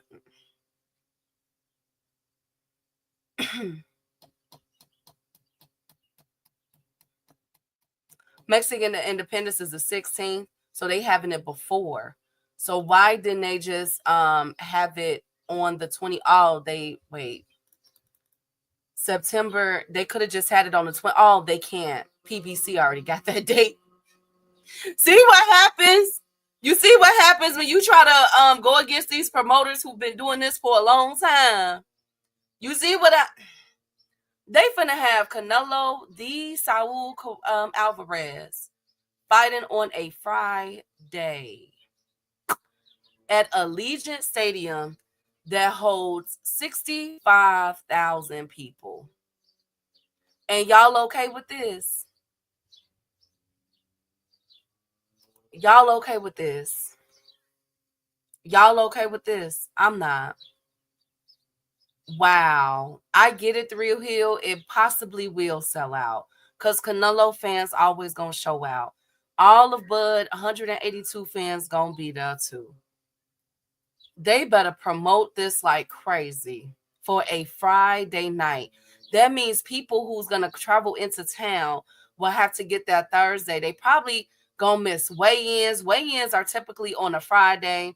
Press conferences on a Thursday. It's an all-day weekend event into the fight on Saturday. You know what I'm saying? Wednesday from Tuesday to Friday, it'll be cracking. So people, I can't believe Turkey. Thank you for that, Rod. I cannot believe that, Upper. Oh, well, never mind. He got off again. Turkey bringing back Friday fights. As soon as Canelo reached 4, Turkey hand, Turkey was thinking, gotcha, B. 3 heads, salute, King. How you doing? The venue is now uncertain and potentially New York, LA, or Vegas are being considered. Canelo, you finna let them do this to you? Because Al Heyman would never. Al Heyman would never, friend. He did not do that. Berlanga, They had fight parties in the Bronx for Canelo versus Berlanga. Canelo, you finna have them do this to you, friend. You finna have them do this to you, Canelo. Okay. All right. On BoxRec, September 12th, on a Friday, Allegiant Stadium that holds 65,000 people.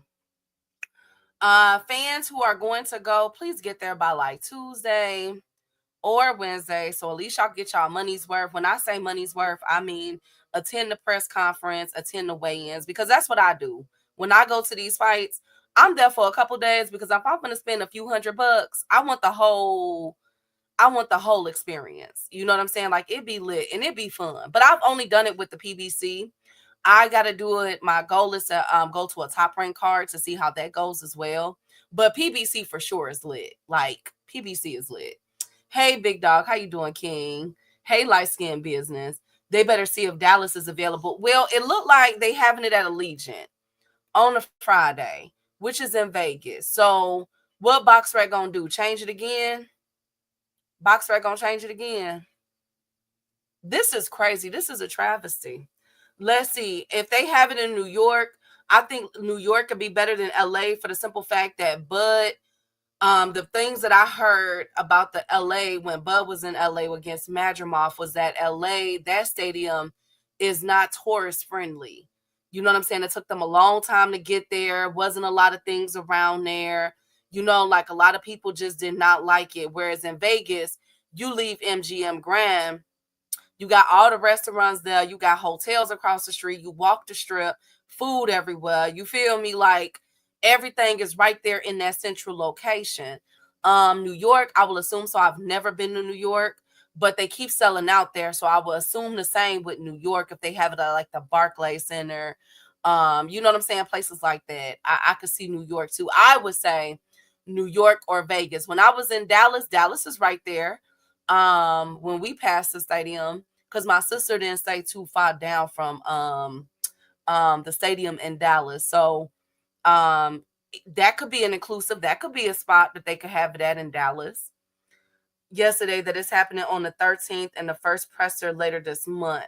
Okay, so I was thinking about that. I said 2 weeks for the presser in Saudi Arabia, and it's going to happen on the 13th. Well, BoxRec has it on the 12th. So it looks like Turkey needs to call BoxRec and tell them to change the date because it's showing up on the 12th. And how is Dana going to do this then? Because of that UFC event on the 13th. So is Dana going to try to be two places in one? Turkey will try MetLife in New York or the Garden. I think so. I think New York or Vegas will be the two prime locations. New York could be an excellent location. Everybody will show up there. Now that I won't worry about for Canelo. Everybody gonna show up for Canelo in New York. But let's see. Is it Friday? Is it Saturday? What I do know is the presser is coming up in the next couple of weeks, y'all. First presser will be in Saudi Arabia. That's what it's looking like. Next presser will potentially be in New York or Vegas. So I'm gonna keep my eye. Of course, y'all already know that. Again, a wag of my finger to y'all. Buy those tickets for Berlanga and Shakur. There's no way in heck that Manny Pacquiao in Barrios is 80% sold out, and their fight is July 19th, and their tickets went on sale last week, and Berlanga and Shakur tickets are struggling, and their tickets is only $66. Okay? And Manny Pacquiao and them tickets is going for $400-$500 a pop. Unacceptable. Get to New York, y'all, and support that fight. Okay, y'all go to that fight, Berlanga and Shakur, y'all. Let's do that. They probably do a turkey effing up a presser. Yes, Akilo, I disagree with that. Oliver McCall might outsell Berlanga. Dang, Rod. No, we're not doing that. I need y'all to buy them tickets. There's no way in heck that Berlanga and Shakur fights are not sold out, and they only $66. It don't even look like they got a 1,000 tickets sold yet. And Pacquiao and Barrios is on scale to do damn near a $7 million gate. Unacceptable. Unacceptable, y'all. Come on. Berlanga and Shakira are Puerto Rican. I'm not. Look, slogan, log out. You ride in the kilo, log out. Shakur Zapata should at least be 2 names people know. And it should be selling. And we still have yet any marketing. And that fight is 5 weeks away. 1, 2, 3, 4. 4 weeks away. Oh my God. That fight is 4 weeks away. Oh my God. Come on, y'all. Come on, y'all. No, Rod. You gotta log out again. Oh my God, it's 4 weeks away, y'all. Okay, Turkey. I'm finna write Turkey. He got to get on this. It's 4 weeks away, and they're not moving nothing. But New York might be like us. No, because even us Chicagoans, we buy our tickets real quick. People could be waiting to the last minute. They could be waiting to the last minute, y'all. I'm gonna keep an optimistic mind. They could be waiting to the last minute for the Louis Armstrong. You know what I'm saying? To get their tickets at the last minute. Oh my goodness. Oh shoot. Oh shoot. Oh God. Oh God. KO, this is bad, KO. This is salute to KO. Make sure I subscribe to his channel. KO, I don't know if you know. Dana White is officially joining back up with Turkey for the Canelo and Bud fight. The fight is happening on September 12th, on a Friday. They are pulling a Ryan Garcia and Shakur Stevenson on freaking Canelo. Having him fight on a Friday, at least that's what it's looking like for now because it's on BoxRec. There's 3 promoters, Dana White, Sela, and Turkey. Dana White also has a UFC event on September 13th. Not to mention, KO, Barrios and Pacquiao, for so many people not to want that fight, and I get it. But they are on par. They are already 80% sold out. And Berlanga and Shakur Stevenson has not even moved the goalposts yet. And that fight is 4 weeks away. Turkey and them has not been promoting that fight. And that stadium, hold on, the Louis Armstrong Stadium. Godly, man. Let me see, capacity. That seats over 14,000 people. And their tickets are only $66. $66 to about $200 for those tickets for Berlanga, Sherez, and Shakur fight. And it hasn't moved a needle. But Pacquiao and Barrios, it's already 80% sold out. What the heck is going on here? 2 cents. And Canelo is fighting on a Friday against Bud at Allegiant Stadium. They're pulling a Ryan Garcia and a Shakur Stevenson on Canelo? The Saul Canelo, the Alvarez? Oh my goodness. Turkey, what is you doing? Juke, that's what I'm saying. I'm like, I might have to just go to New York. Somebody got to show up for them. And there's no pressers scheduled yet. There has been no Edgar Berlanga been so busy trolling Caleb Plant. Oh my goodness. Oh my goodness. Oh my goodness. Friday is the date night. Hell wrong with these. I know. Yes, on BoxRec, if you look it up right now, Canelo versus Bud Crawford, September 12th. That is a Friday night. Oh my God. Oh my God.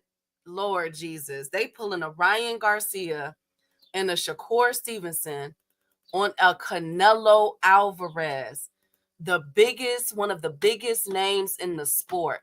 Could we potentially see Canelo flop twice in a year on a pay-per-view and with the live gate? Could we potentially see that for Canelo Alvarez, ladies and gentlemen? Wow, Turkey. And how in the heck is Pacquiao and Barrios scorching? Barrios tickets and Pacquiao tickets are $500 a pop. I want y'all to understand that. The Skull and the pay-per-view numbers were 260,000. That was the estimation. 260,000 pay-per-views. Oh my goodness. Crawford not fighting Canelo. It's looking like it's not. First presser kicks off in Saudi Arabia for Bud Crawford and Canelo in the next week or two. Why they're doing that, I have no idea. It should be in America, but they're kicking it off in Saudi Arabia. Oh my God, could we see Canelo flop this year? I can't believe I'm even saying those words. Do y'all know how good Berlanga and Canelo did last year? They scorched Dana White in the UFC event. Like, Canelo was going from that to William Skull, and they fumbled the Netflix deal. Turkey could not get the Netflix deal for this Canelo and Bud fight. Oh my God. Turkey doing this ish on purpose. He trying to crash the American market. Why Saudi this stupid? I wouldn't be surprised, because versus the Skull fight wasn't even promoted in the Spanish networks. Oh my God, DZ. So did Canelo's promotional team company that he has in Mexico, they didn't show the Skull fight? Because I've been wondering that for weeks now. Because you know Canelo has that promotional deal that he did with the PBC that Mexico get his fights for free. Was that not being promoted either? What is Canelo doing?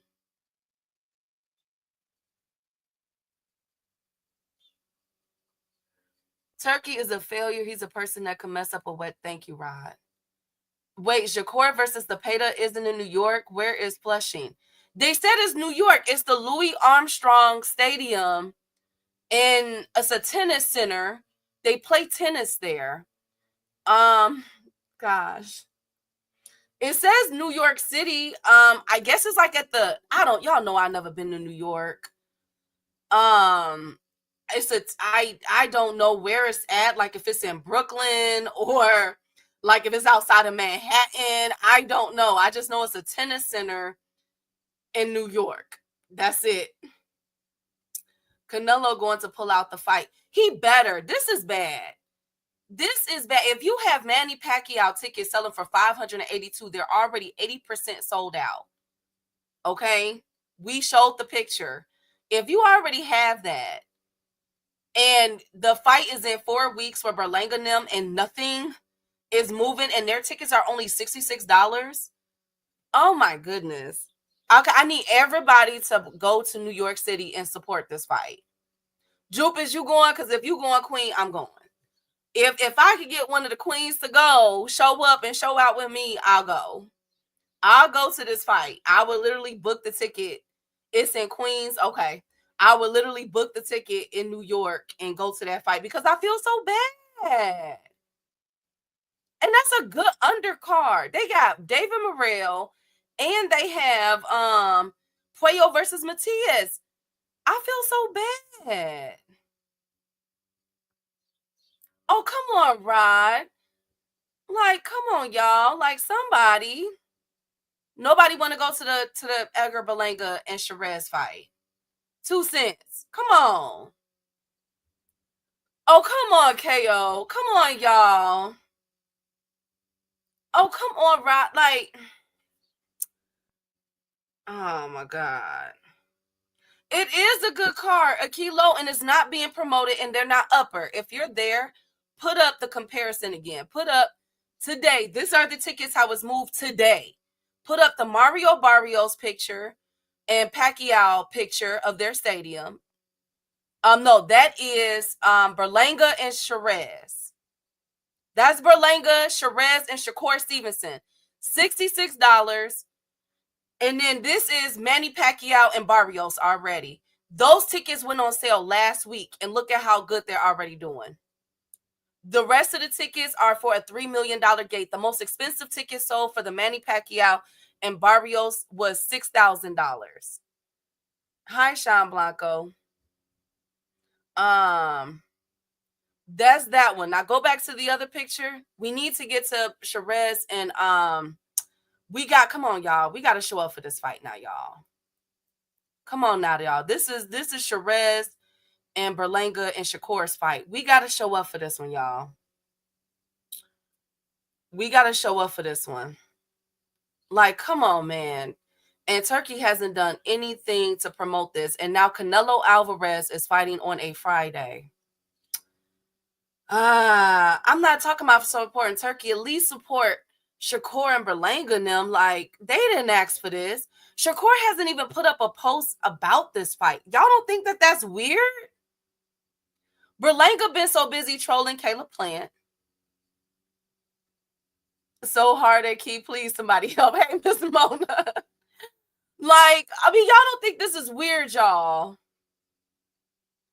They went to get paid. They asked for this. Okay, fine. Y'all don't think this is weird. Berlanga hasn't posted about this fight. Shakur hasn't posted about this fight.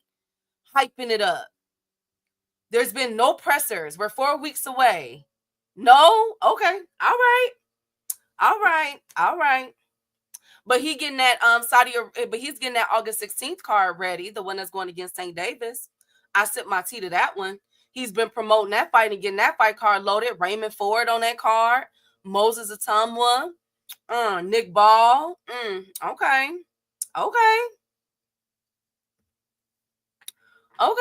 Rod.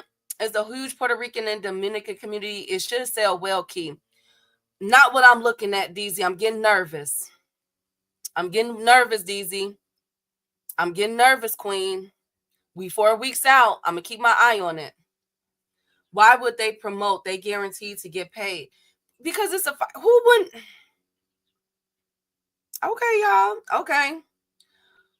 What do y'all think about Canelo Alvarez and Bud Crawford being on a Friday? I'll end with that. What y'all think about that? Canelo Alvarez is fighting on a Friday at Allegiant Stadium, September 12th. As far as what BoxRec say, that's what it says on BoxRec. What we think, y'all? Dana White is back promoting again with Sela and Turkey. What do y'all think about that? I wish Shakur would have just re-signed a top rank or say the free agent. Jukes, preach, Queen. Nobody checking for the fights. Thank you, guys. Okay. All right. This what happened when you get paid the same, no matter how bad the event does. I'm stressed out, KO and chat. They stressing me out because I'm somebody who invests in the sport, whether it's going to these fights, traveling to see these fights, going to the pressers, paying for the pay-per-views, everything.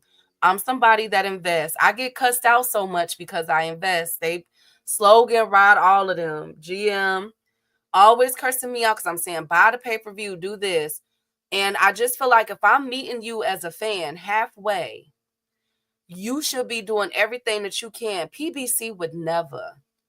PBC did not make Canelo look like this. Even the Jamal Charlo fight, we knew that was a one-sided affair. But look at what happened. Look how PBC made money. 750,000 pay-per-view, 18 million, I think. Dollar Gate, Berlanga crushed it. Jaime Munguia crushed it. And we go from those 3 successful pay-per-view events where Canelo locked down Vegas to now he goes to Saudi Arabia, $260K. Didn't even air it on his Mexican network. Okay? None of that. So now we're doing a Friday night fight with Bud Crawford, and they're going to start out the presser in Saudi Arabia, and there's no Netflix deal. Wow. They're about to announce, yeah, I know. Yep, they're about to announce that Juneteenth weekend. It should be coming up quite soon. Should be this week or next week. With that one, but and PBC just pulled a chess move on Turkey because they have the following week, September 20th on lock. So Turkey and them can't do September 20th date for Canelo now. Wow. Okay. I know it's not my fault. It's just as a fan that invests in this sport and talk about it, it's like, wow, I can't believe it. Exactly, Desmond. Turkey playing with our time. He can go from one. Exactly. It was a checkmate move that PBC pulled with that date. That was a hell of a checkmate move. I'm trying to see if that's going to be David Benavidez's date. I'm praying that it's so. I'm praying that one of these fighters step up to fight David Benavidez, man. Come on, Callum. We waiting for you. Exactly, DZ. Like, man, 99. Thank you, Akilo. What's wrong with Friday? Because it's Canelo Alvarez, Thrill Hill.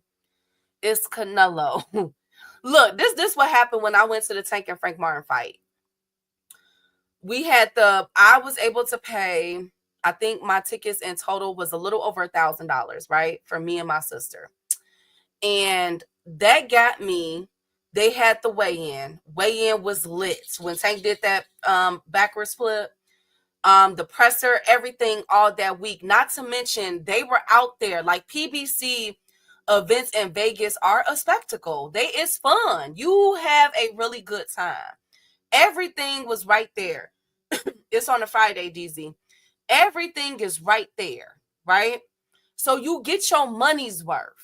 We left MGM. We all the way on the other side. We could walk down. We got food everywhere. We kicking it. Everybody is there for the Tank and Frank Martin fight. It was thousands of people there. Outside was crazy. It was an event. Out the club was even crazier. Do y'all hear me? The after parties.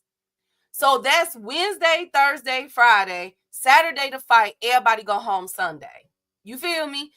So now you putting this on a Friday. So what you gonna have? The presser on a Monday, weigh in on a Wednesday. People gotta work. This is football season coming up. College football. Okay, you got all these events happening. UFC is on that Saturday. Nobody's talking about that. You feel me? On that Saturday. So you got all of this stuff happening. And it's all going to be during the week. And we ain't going to get to part. Like, no, not for Canelo. No, you rolled the red carpet out like it's been rolled out the last several fights for Canelo. On a Saturday with everybody chilling, kicking it, can go to the presser, can go to the weigh-in, have a good time. That's what you do for a Canelo, a Tank Davis, a Earl Spence.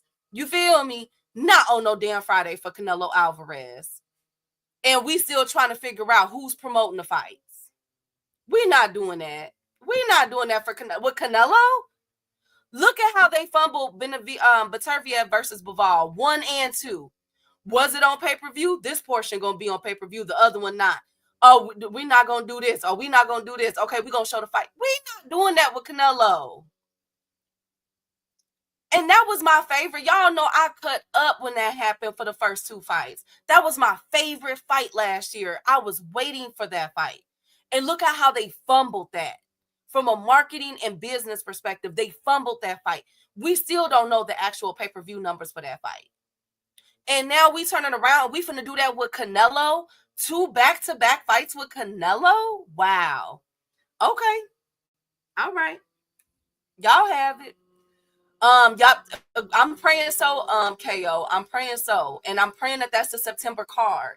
Because that go PBC breaking it up. Independence Day is September 16th. Mexican Independence Day is September 16th. PBC has a September 20th card. Boom. So PBC finna outshine Canelo. Wow. Okay. Y'all have it. Okay. All right. I'm gonna be nice. I'm gonna be nice.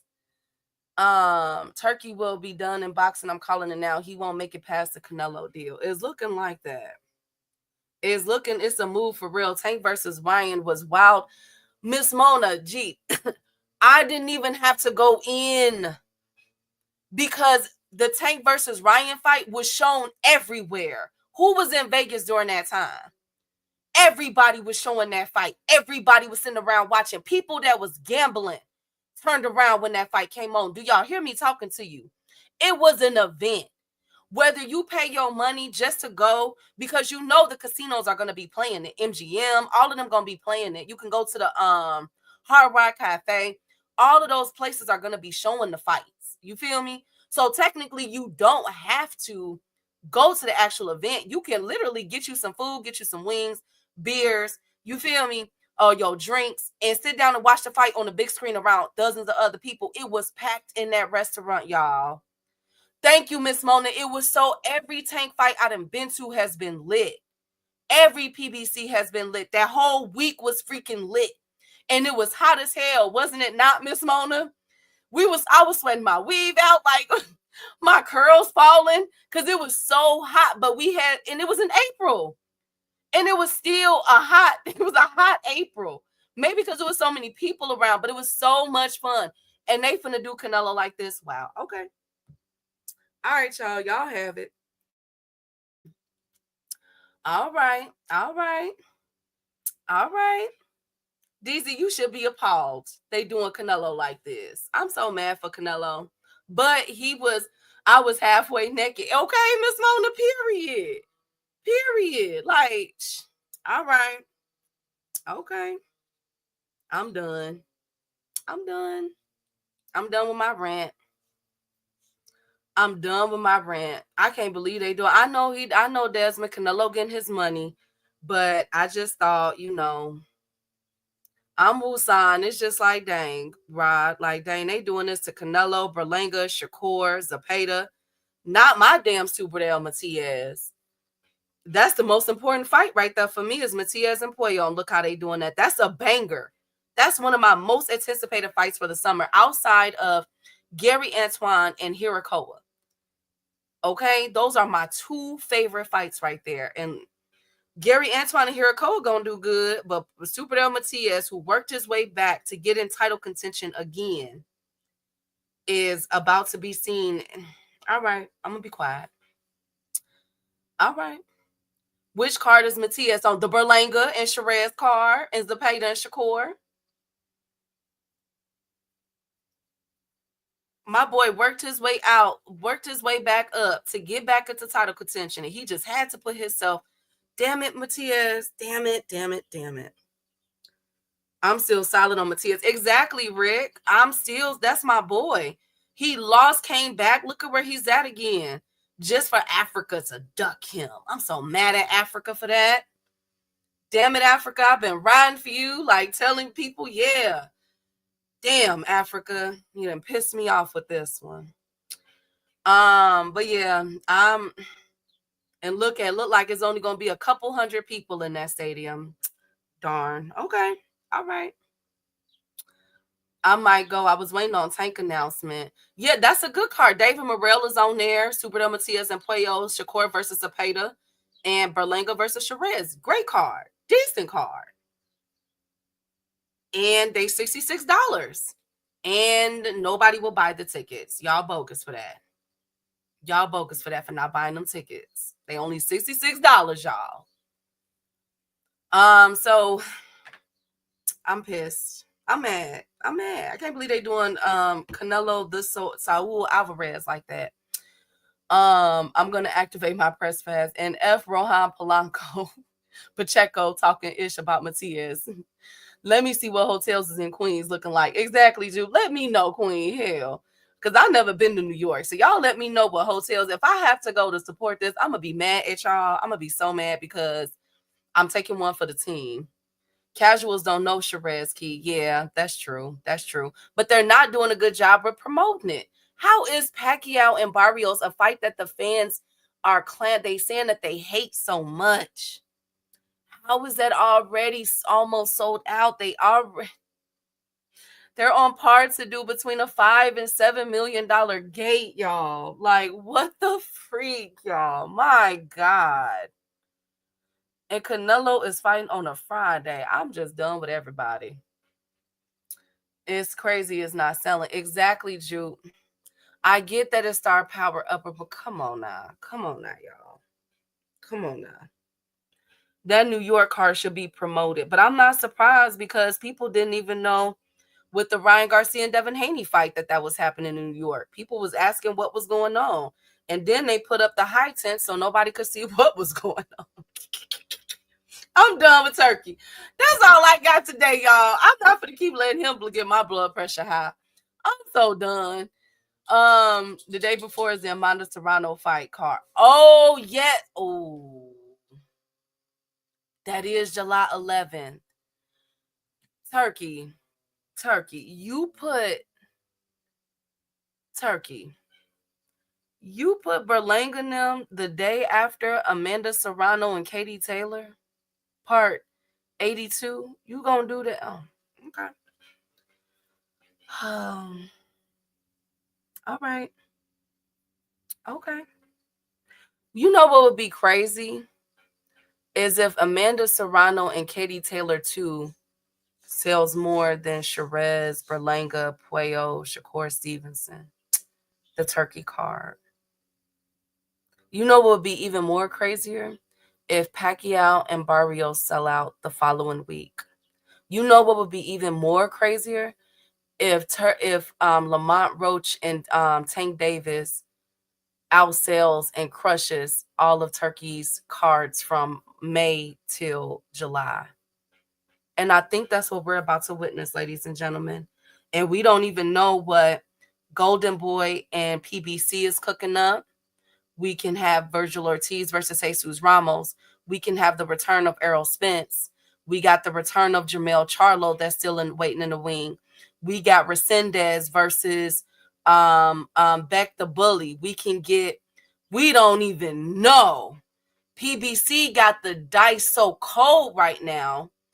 And if the rumors are true, they're about to do that 154 tournament that I've been talking about, or at least put on a fight card in October. And they already got the promotional Turkey. All right, Turkey. This is what you wanted. This is what you wanted. It is. It's about to go insane. And Turkey, do y'all realize that Turkey for the year so far, that PBC events, even their free events, their free pay-per-views, is crushing Turkey right now? Do y'all realize that? And Tank is about to hit at home. Jermell Charlo's about to hit at home. We could get Virgil Ortiz versus Jermell. We can get Virgil Ortiz versus Jesus Ramos. Those two fight cards, those are main event fight cards. Put that in Texas. Over with. Done. Chess move. Houston, Texas. Chess move. Virgil Ortiz versus Jermell Charlo. Come on, bruh. Or Jesus Ramos. Or Beck the Bully versus Resendez, who just upset Caleb Plant. Or Caleb Plant versus Resendez part 2. Y'all don't even know. Y'all don't even know. And Turkey playing around, playing with his food, not realizing what PBC is doing to him, low key. Oh my God. I'm done. I'm not going to keep letting my blood pressure. Thank y'all for joining. Shout out to the queens in the building from 2 Cents, Ashley's Corner, DZ Sanchez, Miss Joette, Miss Mona's been a long time queen. Hope all is well. Salute to the kings that was in the building. Rod, Jay Boxing. Jay, I don't know where you been. Jupe, I'll salute to that queen as well. Don't look at Serrano versus Taylor. Hold on. See, don't tell me that. Don't tell me that. Oh my God. Amanda versus Lord Jesus. Let me look it up real quick. Don't do that to me. Don't do that to me, Jupe. Don't do that to me. Don't crush my heart like this. Don't do that. Don't do that. Oh my God. Oh my God.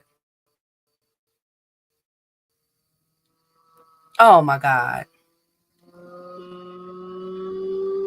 Oh my God. Selling.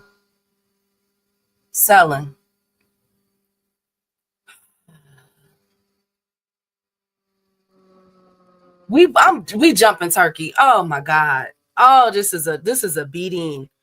So MVP Jake Paul is doing better than Turkey. Oh my God. Oh my God.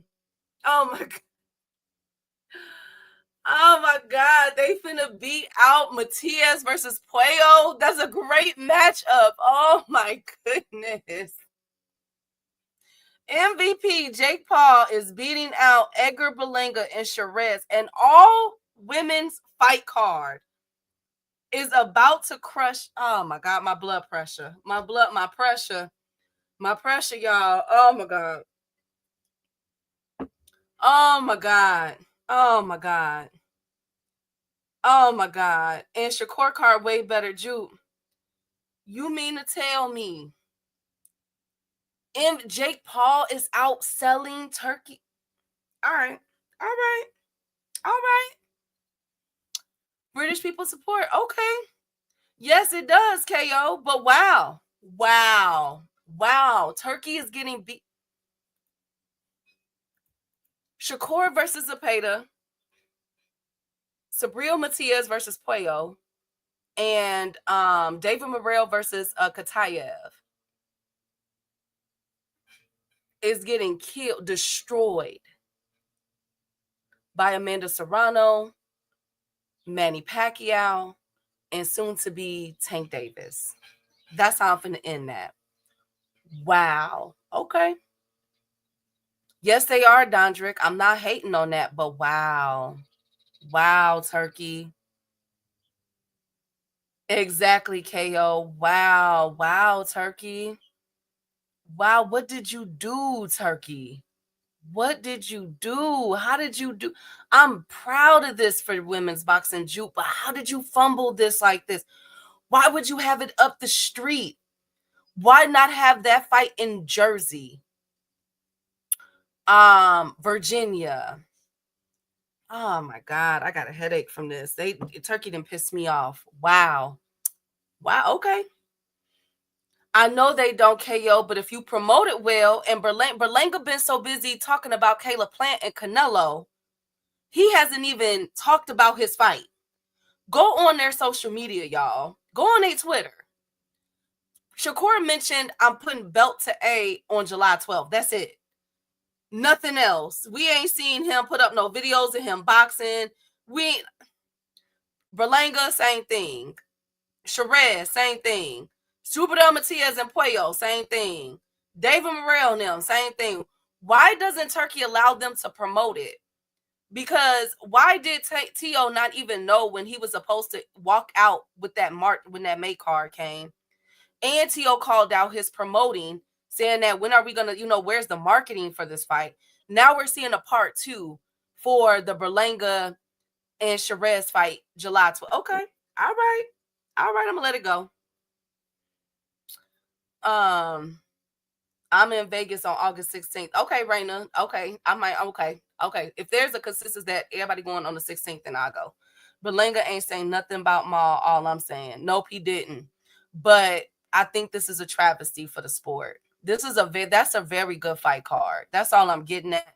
And for him to put it in the same vicinity, same city as where Amanda Serrano and Katie Taylor Part 3 is supposed to happen in, making history, he could have moved the venue to somewhere else or changed up the lineup and put it in Mexico. Shakur versus Zepeda in Mexico or Texas would have been better.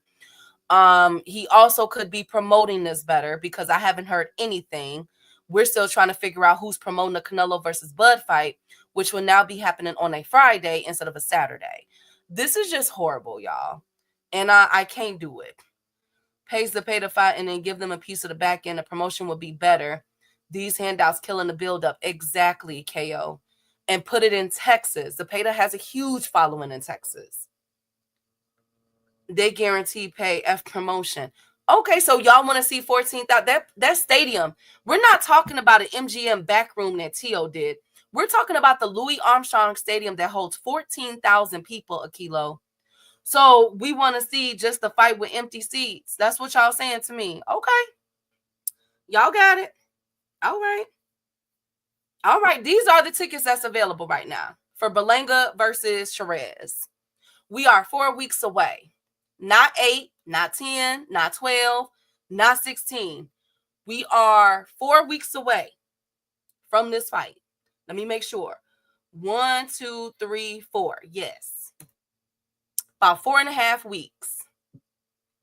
Okay?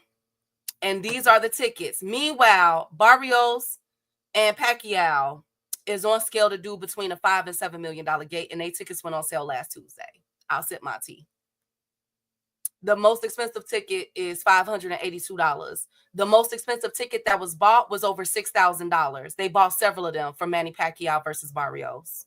Already. But okay. Y'all got it. During my live today. You're welcome, KO. This is what he did. This is what Amanda Serrano and Katie Taylor is whipping Turkey's car. Jake Paul, MVP, is crushing Turkey's July 12th card. Wow. And they into it. Y'all know that, right? So Jake Paul is looking like we'll have the last laugh. That's what I got for y'all today, y'all. I hope y'all have, thank you, Jupe, in Houston. I hope y'all have a wonderful day. I'm off my soapbox. I'm going to get my blood pressure down because they done pissed me off. Shout out to Upper, his beautiful wife. Shout out to all the content creators, 2 Cents, Ashley's Corner, KO Boxing, Jab Queen, everybody that was in here. Shout out to my kings and queens that was here. I hope y'all have a wonderful Monday. I'm disappointed. I'll be back tomorrow. All things that go my right hand. I've been missing you, King. I'll be back tomorrow because we got more to cook on with this. Bye, Slogan. Don't buy a ticket until you see a hand x-ray. Bye, Slogan.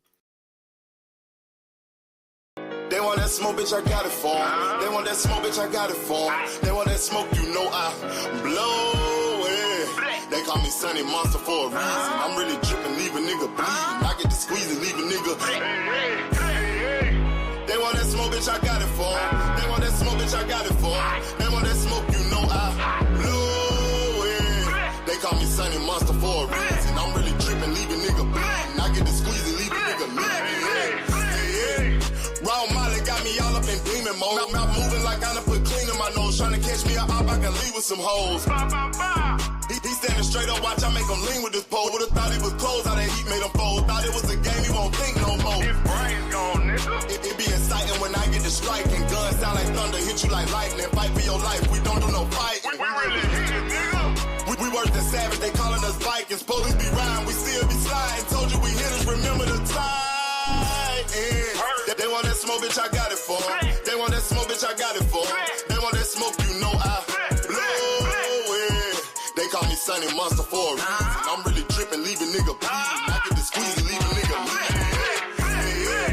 They want that smoke, bitch, I got it for 'em. They want that smoke, bitch, I got it for 'em. They want that smoke, you know I blow it.